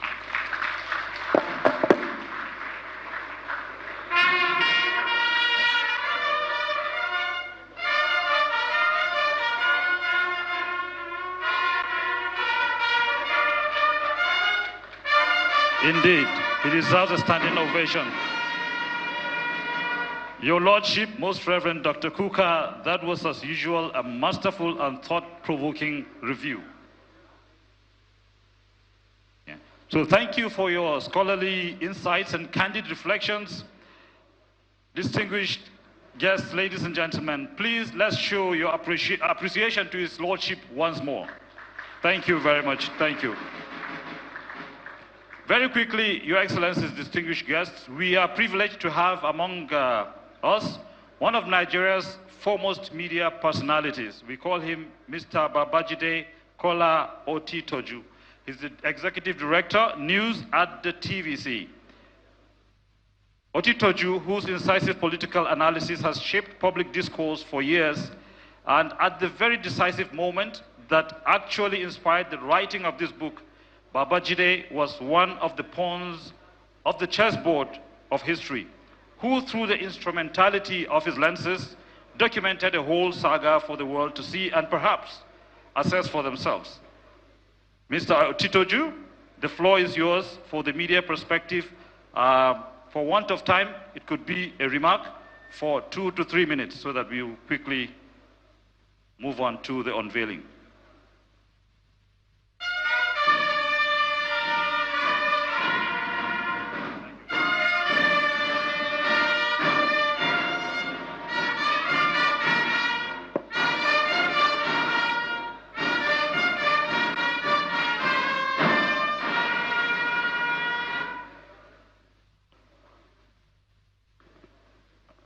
I want to stand on existing protocols because we journalists are not particularly good at doing that. Politicians are very good at it. A politician can spend 10 minutes recognizing all the key people present at an event, because sometimes if you don't get recognized, you can take it personally. So I want to stand on the existing protocol, and I want to say that I'm happy to be back in Adamawa State after 4 years. I interviewed the governor. I went around at that time. I wanted to know who the Adamawa people will vote for. And everywhere I went, the preponderance of opinion was that Governor Fintiri would be re-elected. And I was very clear in my mind. And when I was predicting how the elections will go, because I do that a lot, and I'm happy that I have more than 90% accuracy predicting electoral outcomes in our country.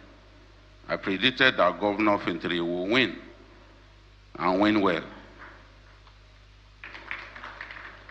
But one Sunday after the election, an apparently power-drunk INEC rec patently conceited, decided that the opinion of the people did not matter. And he tried to punch above his weight category. It's like a bantamweight electing to fight in the heavyweight or super heavyweight position. That attempt at electoral brigandage failed. Because, see, let me tell you, we journalists get misrepresented, misjudged a lot. But on that day, we were on Journalist Hangout. It was live. We decided to go straight to Adamawa State. And we made it clear to Nigerians that this was an attempt to steal someone's mandate. I'm not ashamed to say that on that day, we stood by the people and we were not put to shame. And it went on. All of the analysis, we pointed in the direction of the truth. I have already made it clear that I will be biased on the side of the truth at every opportunity. So I made it clear, look, this is the person who won the election. Don't try to steal his mandate. We were saying it. And I'm happy that Governor Fintiri is here today. He was vindicated. Nobody was able to take away his mandate. Don't worry, I will leave, but I have to make this point. Nobody was able to take away his mandate. It is because we stood by him. So when you are talking about this book, the mandate could not stop. We at TVC We at Journalists Hangout, we contributed to making it impossible to stop him. And that's the way it should be. We must have elections that we can hold up on our continent as good elections. We must have elections that reflect the will of the Nigerian people. That is the only way we can have good leadership. Because when politicians believe that the people don't matter, that whatever it is, they can decide to win an election, even in places where they are not popular, we will never have good governance. We will never have the right people to lead us. And I will say this in closing, that where our country is privileged and lucky to have a succession of good elections, maybe 4 electoral cycles that reflect the will of the people, governance will improve. Because politicians will realize that they are accountable to the people, that they can be removed when they don't work for the people. Once we have that, look at what is happening in Botswana now. If we can have good elections that deliver the outcomes that the people actually wanted, and we have like 3 or 4 electoral seasons, Nigeria will change. Because you know that if you don't work for the people, you will be kicked out. This is what we always wanted. And in my generation, by God's grace, we'll get to that point. We'll get to that point. That is the point that I want to make. And in saying this, I'm not loyal to any political party. I don't have any, I don't even vote. I've not voted since 1999. So my own obligation is to speak the truth to political leaders, to politicians. Let's work for our people. Governor Fintiri, in closing, I will say that I've moved around. This time around, I did not even recognize some of the places they took me to. Because I'm just seeing fantastic roads, bridges all over the place.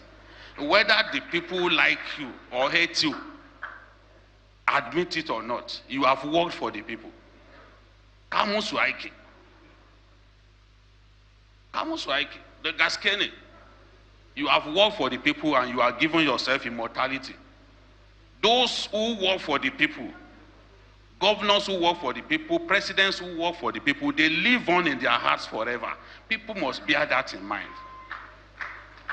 Thank you. They gave me 1 minute, but I apologize for spending more than that. But you need to also apologize to me later, because I should have had more time. Thank you, my senior colleague. Thank you very much. Let's appreciate the Director of News, TVC, Babajide Kola, for his insightful remarks.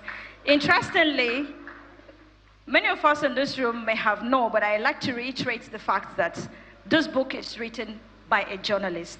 And we just heard the review of the book from a journalistic perspective. And I'm standing here, I am a journalist. And in this line, I would love to invite a senior colleague in the profession, who is the current governor of Bauchi State. He was once a reporter with the BBC. I'm sure a lot of us don't know that. Your Excellency, thank you for gracing our occasion. Thank you, the Kauram Bauchi, His Excellency, Dr. Mohammed Bala. The podium is yours, sir.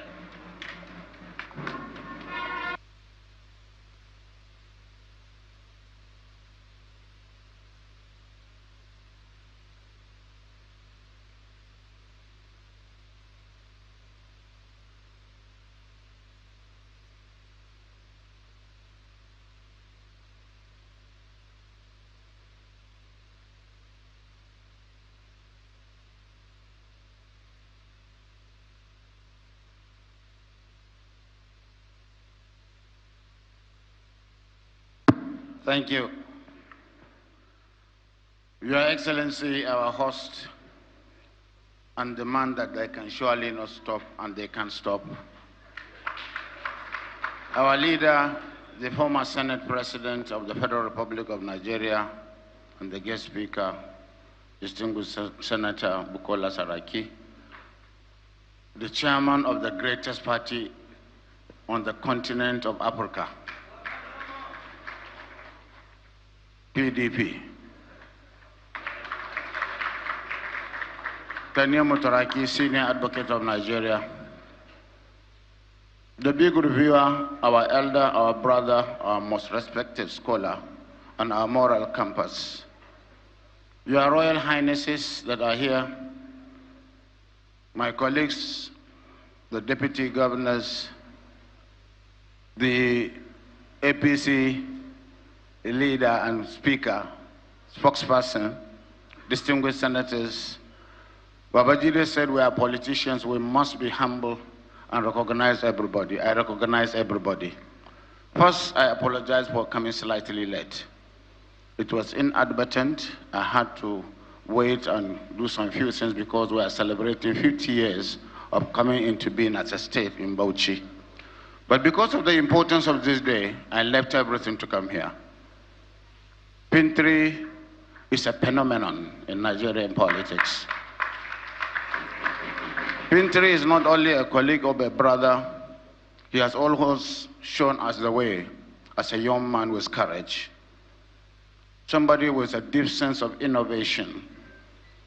The writer has done him a lot of justice, but I think he has spoken less of what the big reviewer has said.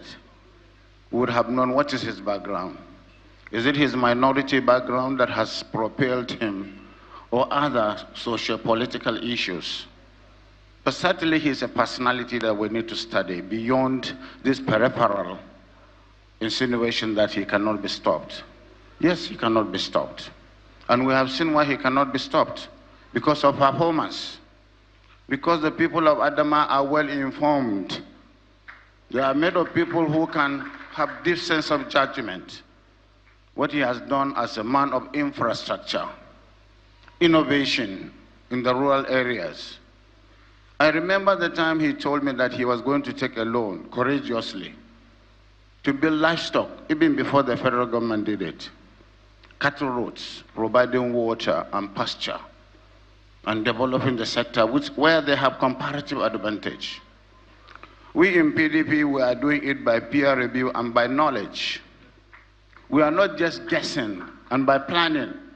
And he was able to articulate all these projects that they have shown on the screen, multidimensional in nature, where he touched all the aspects of living, the common man, and even the royalty, the social strata, where he brought a lot of issues that has to do with self-actualization, where people were given chieftaincy and chiefdoms.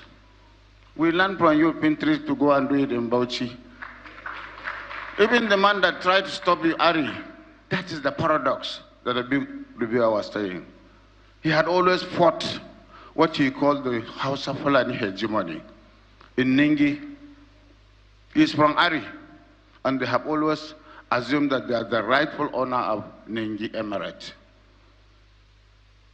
But because of your initiative, we gave him an emirate in Ari. So he has benefited from you, from your initiative and foresight. So I think I'm here just to make a point and to tell you the people of Bauchi respect you and we adore you. And young people in Nigeria should find in you a role model, a hero. Because it is one thing to be underrated. It is another thing to come and perform and go beyond expectations. And this is what you have done. We are very proud of you. We wish you well. And I hope that Adama has awakened to reality. And they will make sure that they are not taken back retrogressively in their journey towards socio-political transcendence. Thank you very much.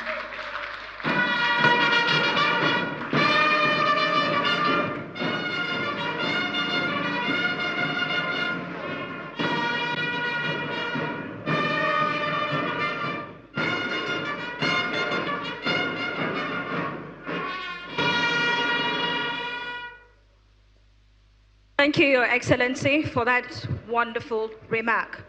Now we are at the climax of this occasion, which is the unveiling of the much-awaited book, Fintiri, the Man They Could Not Stop. To do us this honor, I would like to invite to the podium the unveiler of this very book, Comrade Mustafa Salihu, the Vice Chairman, Northeast of the All Progressives Congress, APC, and he is also the Chairman, Teachers Registration Council of Nigeria. You're welcome, sir.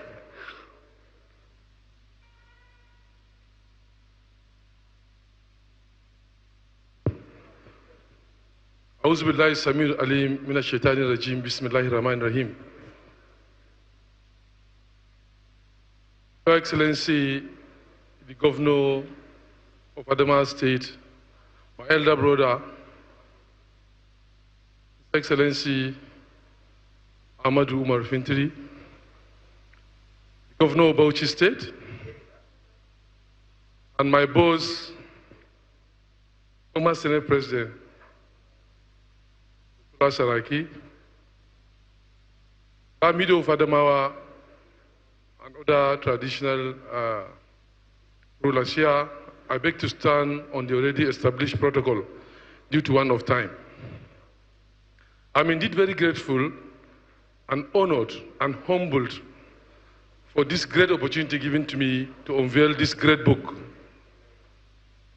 I'm fighting the temptation to attempt to review this book again, given the fact that 3 of my lecturers from first degree, MSc, and PhD are stayed here. So they expect me to attempt to review this book as an academic. But because my father has already done more than justice to the review of this book, I will try to fight this temptation and also admonish my lecturers to forgive me for fighting that temptation, not to attempt to review this book. I've written a lot of things that I intend to raise with regards as a critic of the book, but my father has done justice on that, so I think I will skip that. I will only add just few things. Number one,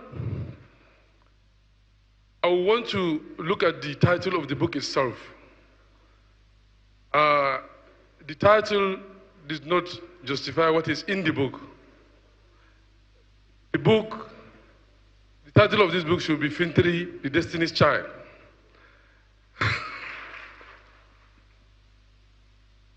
Yeah, because this is a man through which the most diverse state in the country came together across ethnic, political, and religious lines to fight for democracy.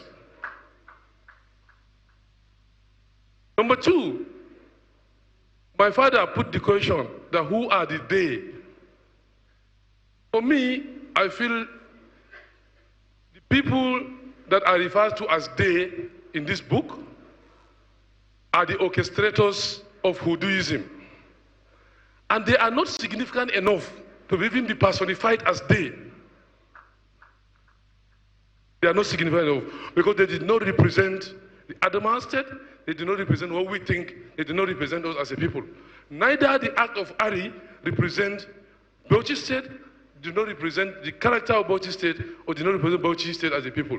So these people should not even be personified as they, because they are insignificant and they couldn't have any effort or effrontery to stop what God has already ordained. So for this little clarification, I want to congratulate the author of this book for a well-researched book, even though it's a journalistic writing, but he applied all principles of research and all his data are verifiable.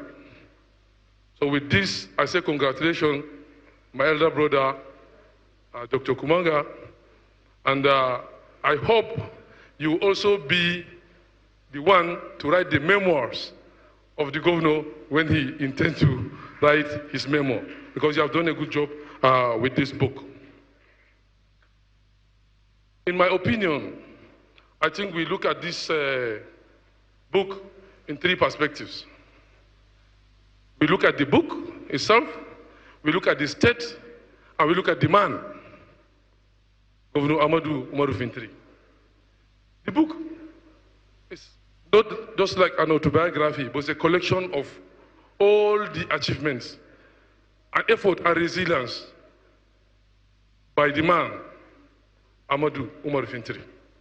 And the state, Adamawa State, as I said earlier, is the most diverse state in Nigeria, housing over 100 ethnic dialects. So, Fintiri is in the forefront of our quest for cosmopolitan identity, and we have achieved it. I want to boast that Adamawa State today is the most cosmopolitan state when it comes to identity. And this is achieved largely by the effort of Governor Amadou Umaru Fintiri. At this level, due to want of time, I want to read out the names of people that came with me and that will jointly unveil this book. And these names are as follows. I'm here with Professor Isa Chiroma, the immediate past Director General of Nigerian Law School. He is unveiling this book with the sum of 5 million naira. I'm also here with Senator Binta Masi Garba. She also unveiled this book with the sum of 2 million naira. I'm here with Alhaji Hamisu Medugu, also unveiled this book with the sum of 2 million naira.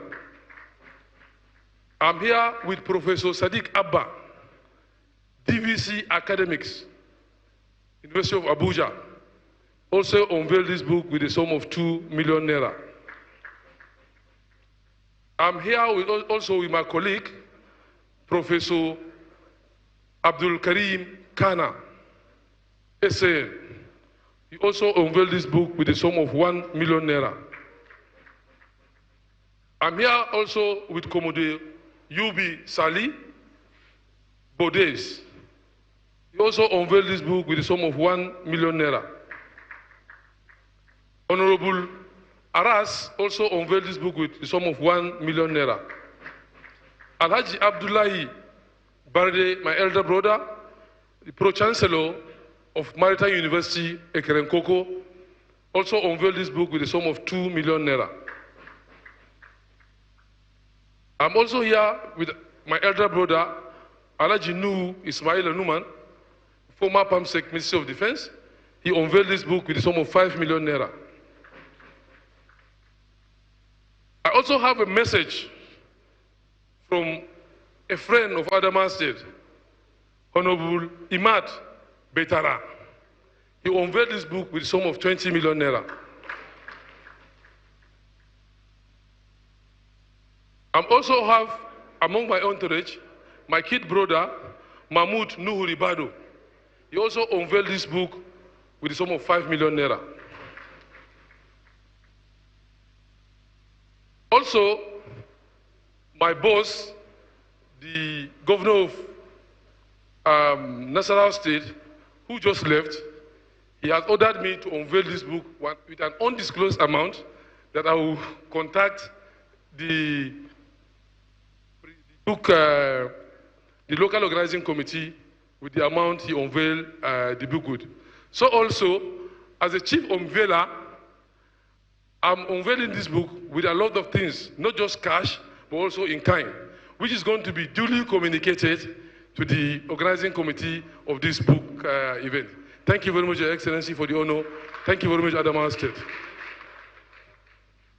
Comrade Mustafa, thank you very much for your generosity. I would like to request that you remain standing, sir. You remain standing. And all the core unveilers that are present in the podium, yes, sir.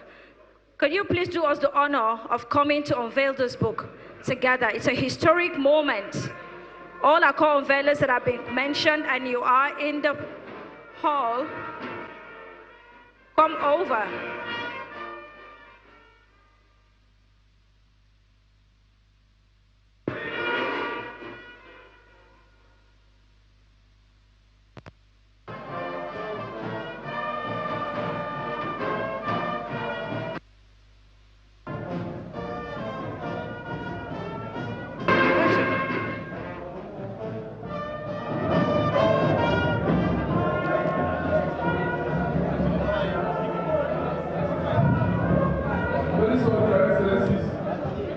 I don't want to short the amount to be for the organizing committee. My ally, Alaji Bapulo, my wada, also unveiled this book with the sum of 20 million naira.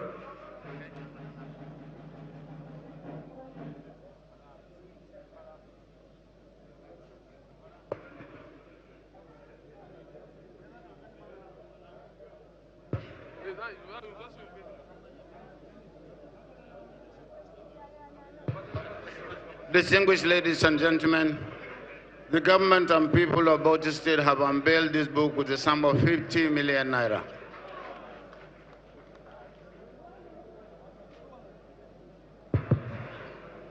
Your Excellencies, distinguished ladies and gentlemen, first, I want to thank the author of this book for recognizing certain very rare qualities in our governor, His Excellency Right Honorable Ahmadu Umaru Fintiri, the governor of Adamawa State. One thing nobody can take away from him is his raw courage. He has courage. He has guts. He was able to give the people of Adamawa State hope, and then he made sure that those hopes were accomplished. The inability of those people to stop him is like the PDP spirit. No matter how they try, they cannot stop the PDP. So on behalf of the leadership of PDP worldwide, the greatest party in Africa, we want to support the unveiling of this book with a paltry sum of 10 million naira. Don't forget, we are in opposition.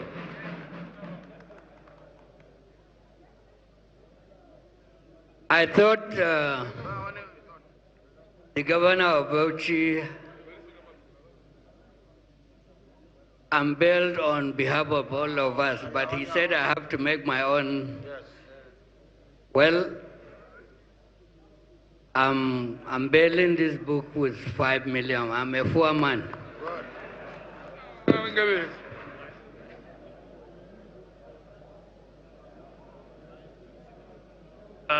Your Excellencies, distinguished ladies and gentlemen, I'm standing in for myself and my brother, His Excellency, the Governor of Taraba State, who is honorably absent today, and he asked me to unveil this book, the sum of 5 million naira on behalf of himself and the government of Taraba State, as well as I'm unveiling this book personally with the sum of 5 million naira as well. Also, I just received a text. The governor of Yola State, His Excellency Mai Malabuni, has unveiled this book with the sum of 20 million naira. The same thing with the governor of Borno State, has unveiled this book with the sum of 20 million naira. The governor of Gombe State, Inuayaya, also unveiled this book with the sum of 20 million naira. The governor of Nasarawa State, who just left, also unveiled with the sum of 20 million naira. Thank you very much.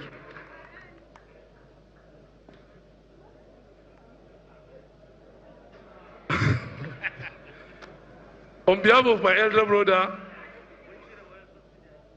the National Vice Chairman, Northeast of the old Democratic, is it Democratic Congress? I don't know the name of the party, sir. Has also unveiled this book with a sum of 5 million naira. Thank you very much.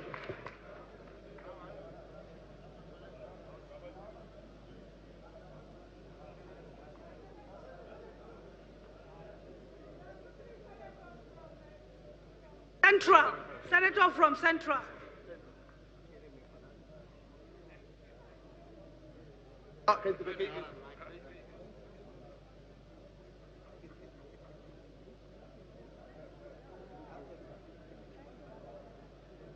Your Excellencies, on behalf of the 3 senators from Adamawa State, myself, Senator Aminu Iya Abbas, Senator Reverend Amos Yohana, we are jointly unveiling this book with the sum of 6 million naira.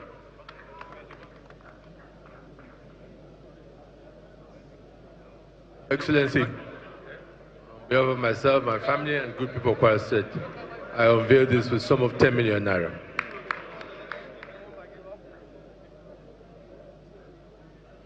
Thank you, Your Excellencies, and all distinguished ladies and gentlemen here. On behalf of the members of the House of Representatives, we are unveiling this with a sum of 5 million naira. Your Excellencies, our leaders, on behalf of the Adamawa State House of Assembly, we are unveiling the book with a sum of 10 million. Thank you. His Excellency James Balangalari also unveiled this book with a sum of 500,000 naira. Your Excellencies, as my national chairman already unveiled this book with 5 million naira, I am unveiling this book on behalf of PDP Adamawa State with the sum of 3 million.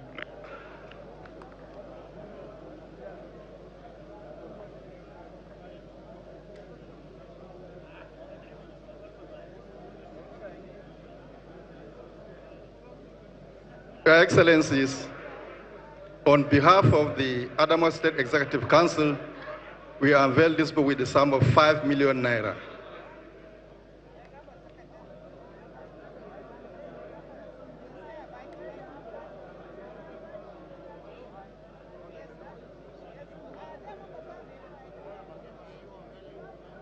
Your Excellency, on behalf of the 21 Council Chairman of Adamawa State, that is Algon, we are unveiling this book with a sum of 21 million naira. Thank you. Thank you, Your Excellencies.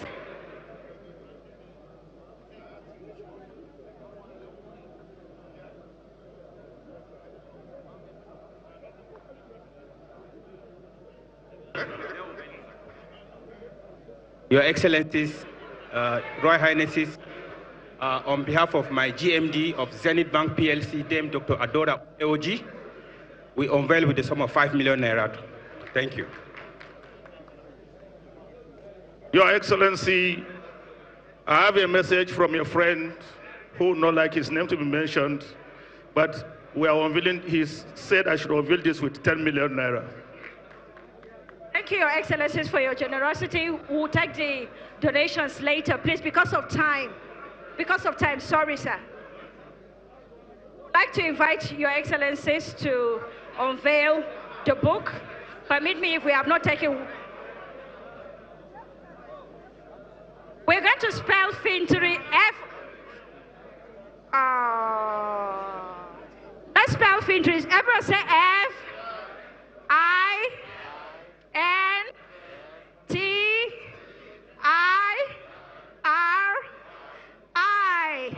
Fintiri, the man that could not stop. Congratulations, sir.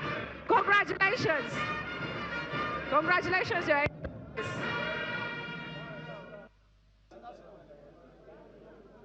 Thank you very much. Thank you very much. That was brilliant.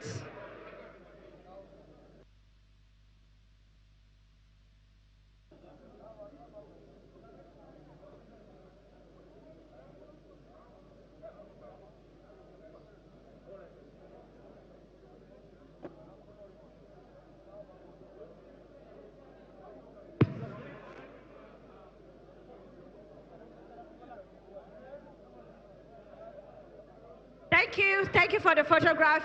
Give space for the excellencies to go back to their seats. Kindly make way for them, please. Kindly make way. Thank you very much. Cameramen, can we make way for the excellencies to get back to their seats? Let's make way, please. Let's make way. Kindly create space for His Excellencies to go back to their seats. Please. No picking of the book, please. No picking of the book. If you're not on the podium. Thank you very much. Thank you.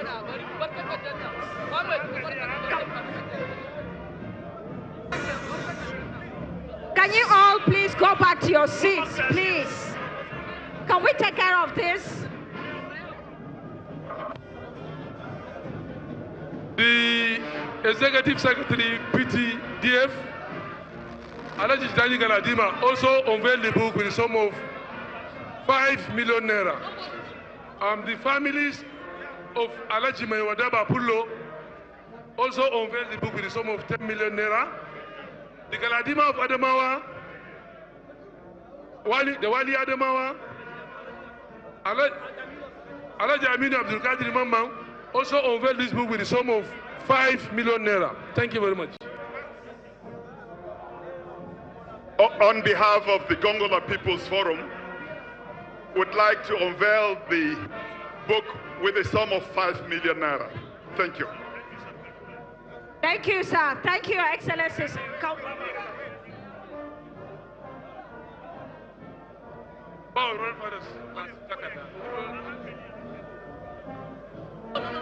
Wait. Say back. Wait.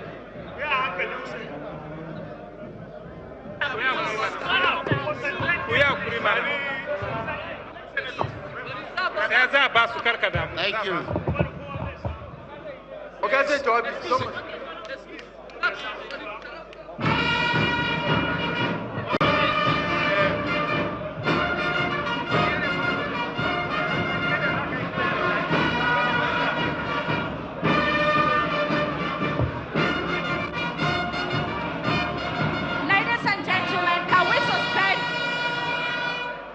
Ladies and gentlemen, Your Excellencies, Your Royal Highnesses, can we please suspend all activities?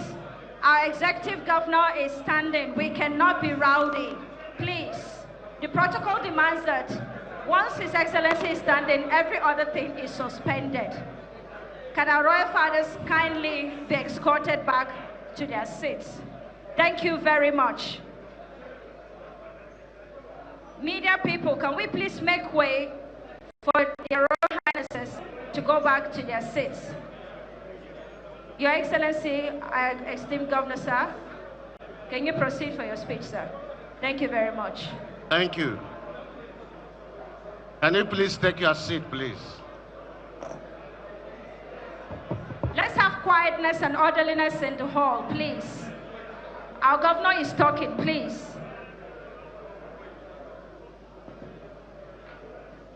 The chairman of this occasion, His Excellency Abdullahi Sule, the governor of Nasarawa State, and my senior brother and chairman of the PDP Governors Forum, distinguished Senator Abdul Qadir Mohammed, the deputy governor of Adamawa State,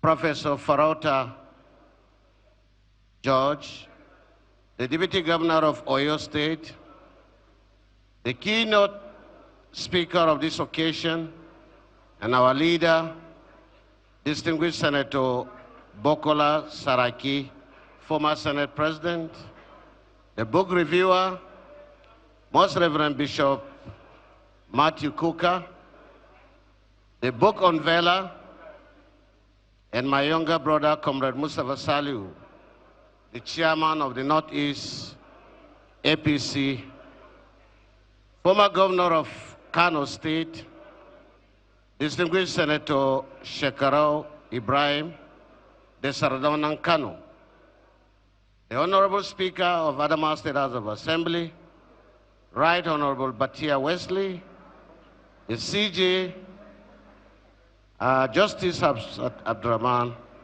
members of the National Assembly, and former members of the National Assembly that are with us, His Royal Highness, the Lamido of Adamawa, and the Chairman of Adamawa Council of Chiefs, Your Royal Highnesses, our Emirs and Chiefs, the National Chairman, and members of the NWC, of the PDP, Kabiru Turaki, SAN,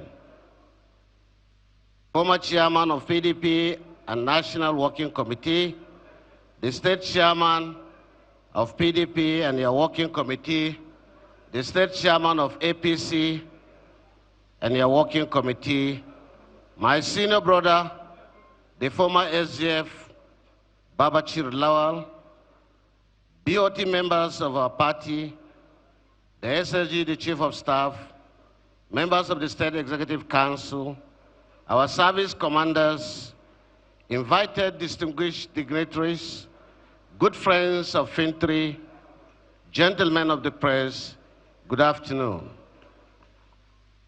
I welcome everyone. Your presence here today is not just a matter of convenience, but a testament to the significance of this event. I sincerely appreciate that you have taken the time from your busy schedule to share this moment with us. Your presence is not just invaluable, it is the very essence of this gathering, and we are internally grateful for your gesture. I thank profusely my friends and colleagues, His Excellency Governor Abdullahi Sule of Nasarawa State, for agreeing to chair this occasion despite a short notice. I equally salute in no small measure my leader and friend, His Excellency Abdulkadir Abubakar Bokola Saraki, CON, former Governor of Kwara State and President of Nigerian 8th Senate, for making our time not only to be here, but to deliver a keynote speech.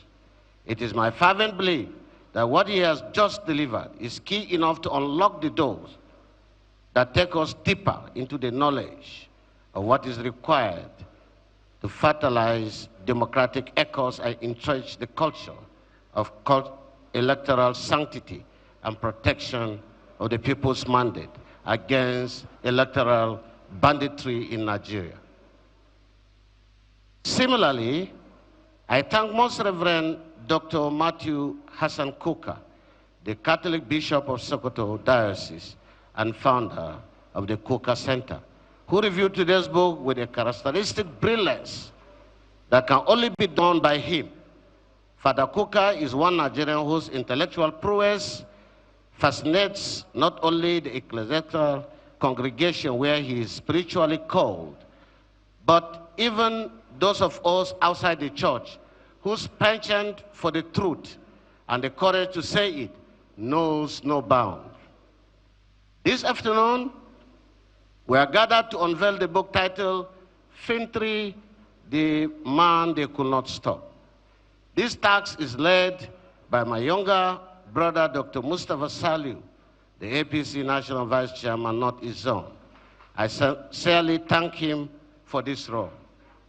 Excellencies, distinguished guests, ladies and gentlemen, even though the book carries both my face and my name on its cover, I must confess that I'm yet to read it. I can only but accept the honor of being at the flank of the discussion, but central to the discourse is the 2023 election and its surrounding machinations. The book already has a reviewer who has provided a glimpse of what to expect in it. I must equally admit that the author, Mr. Solomon Kimangara, has all my endorsement to write this book. I have known Solo, as we used to call him, and still do, for close to 50 years. If there is any endowment Solo has in reckless abundance, since our days as young boys at GDS's Gulag, it is the act of writing. Solo writes very well. His journey into journalism was therefore a chronographed fait accompli. Having worked with him as my Director General on media and publicity, I also do know that sometimes his pen can be caustic and venomous, and his ink can stink like bees. If by any chance any name is mentioned in the book that could not dodge Solo's characteristics onslaught, that name should be ready to make do with the sting or hit back at the author. Today, this is Solo's book. If anybody has a different version to this narrative, as most authors will say, they are at liberty to write their own. He has written his own based on the available information he will scope as a journalist and as the Director General of Media and Publicity of our team for 4 years. This book is a journalistic account with its limitation both in depth and size. I can't make excuses for him, but one thing is certain. The work has made a pioneering depot to the shelf of future narratives on many issues that form part of our formative 4 years as government in Adamawa State. Most fundamentally are the machinations that formed the embattled 2023 election. The last is not yet heard from the election. There are more people with better informed narratives on the 2023 elections in Adamawa State. And I believe that they are on their way with more books.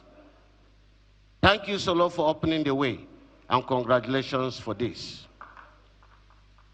Going back to the title of the book, Fintiri, the man they could not stop. The story of the attempt to stop me cannot be told in a single book. I'm a man of destiny. There were many numerous fertile shots at stopping me. The 2023 election was just the height of them. And an embarrassing one, not only to the state, but to the nation and to the democracy globally. In 2023, we saw treachery, we saw assault, we saw moral compromise of a bankrupt elite, marked as patriots. But most importantly, we saw support and resilience of the true Adamawa people and friendship that goes beyond the state. If 2023 had not happened, we wouldn't have known some people for who they are.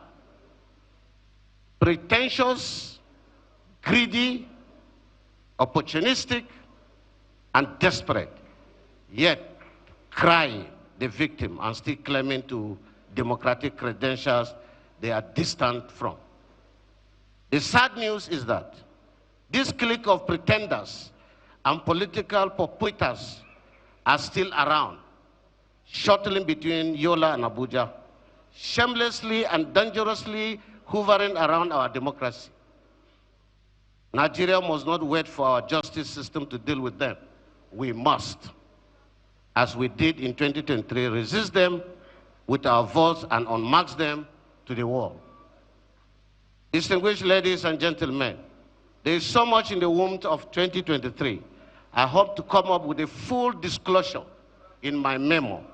In the fullness of time, the story has just begun. Once again, thank you and God bless you all.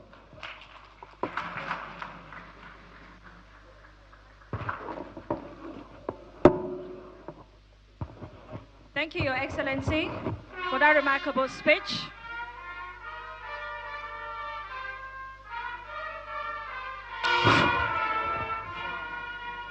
I want to say a great thank you to the Executive Governor of Adamawa State, our Fresh Air Governor, for his gracious words and for his exemplary leadership that has inspired this book.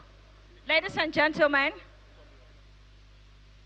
at this juncture, I want to invite to the podium Dr. Edgar Amos, for his closing remark. Thank you, sir.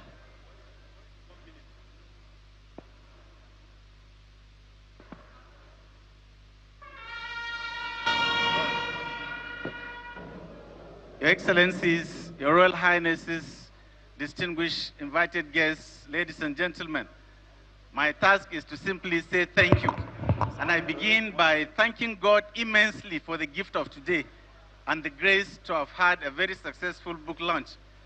I profoundly thank the chairman of the occasion, His Excellency Governor Abdullahi Sule, the engineer's engineer who is powerfully engineering a new Nasarawa state. Governor Sule and Governor Fintiri are kindred spirits of sorts, as you can see from their achievements. And I believe that their footprints on the sands of time will remain indelible. I wish on behalf of the organizers to also thank His Excellency Senator Bukola Saraki, the indefatigable scion and Iroko of the Saraki dynasty. When the late K.O. Mbadiwe talked of men of timber and caliber, look no further than the likes of Senator Bukola Saraki. Saraki too could not be stopped, despite booby traps on his political path, especially when he wanted to become the Senate President. It is fitting that he accepted to be the special guest of honor, and sir, thank you very much. I wish to thank the highly cerebral, irrepressible, and respected Bishop Matthew Kuka, the book reviewer, who I know very well, although not at a personal level, but through his books, which I have many. I recall one of his articles when he visited Kenya and bought some books, one of which was, I Will Marry When I Want. I was worried that he was contemplating to leave the priesthood. Thank God that he is still there, and immense thanks to him. We are grateful for making his distinguished presence, eloquence, wit, sense of humor, moral clarity, and intellectual honesty available for us today. Thank you very much, sir. Immense gratitude to Comrade Mustafa Salihu. Maybe if Karl Marx were alive, he would have something to say for bourgeoisies who still claim to be comrades. But maybe comrade bourgeoisie all the same. Thank you very much. When we contacted Comrade Salihu Mustafa to be the unveiler of this book, not only did he readily accept, he requested us to also invite a number of his associates. As we can see, he did, and we are immensely grateful. We thank you very much. We thank Kauram Bauchi, other deputy governors, other distinguished party stalwarts, senators, and everyone who has made today a reality. I wish to thank Solomon Kumanga for conceiving and researching and writing on this book. The man they could not stop. Thank you for your courage. But ultimately, we wish to thank Governor Fintiri himself. Through his life, through his resilience, through his tenacity, he has provided a subject for a book and has given us an opportunity to not just unveil a book, but to celebrate tenacity, calmness, integrity, vision, and faith in God.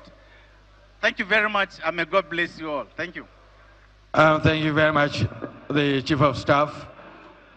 Your Excellencies, distinguished ladies and gentlemen, Mrs. Linda, on behalf of the Gato family, is supporting this book with 5 million naira. And we'd like to announce that the Secretariat is still open for more donations. This is why we've come to the end of it. May we rise for national anthem, please. Thank you.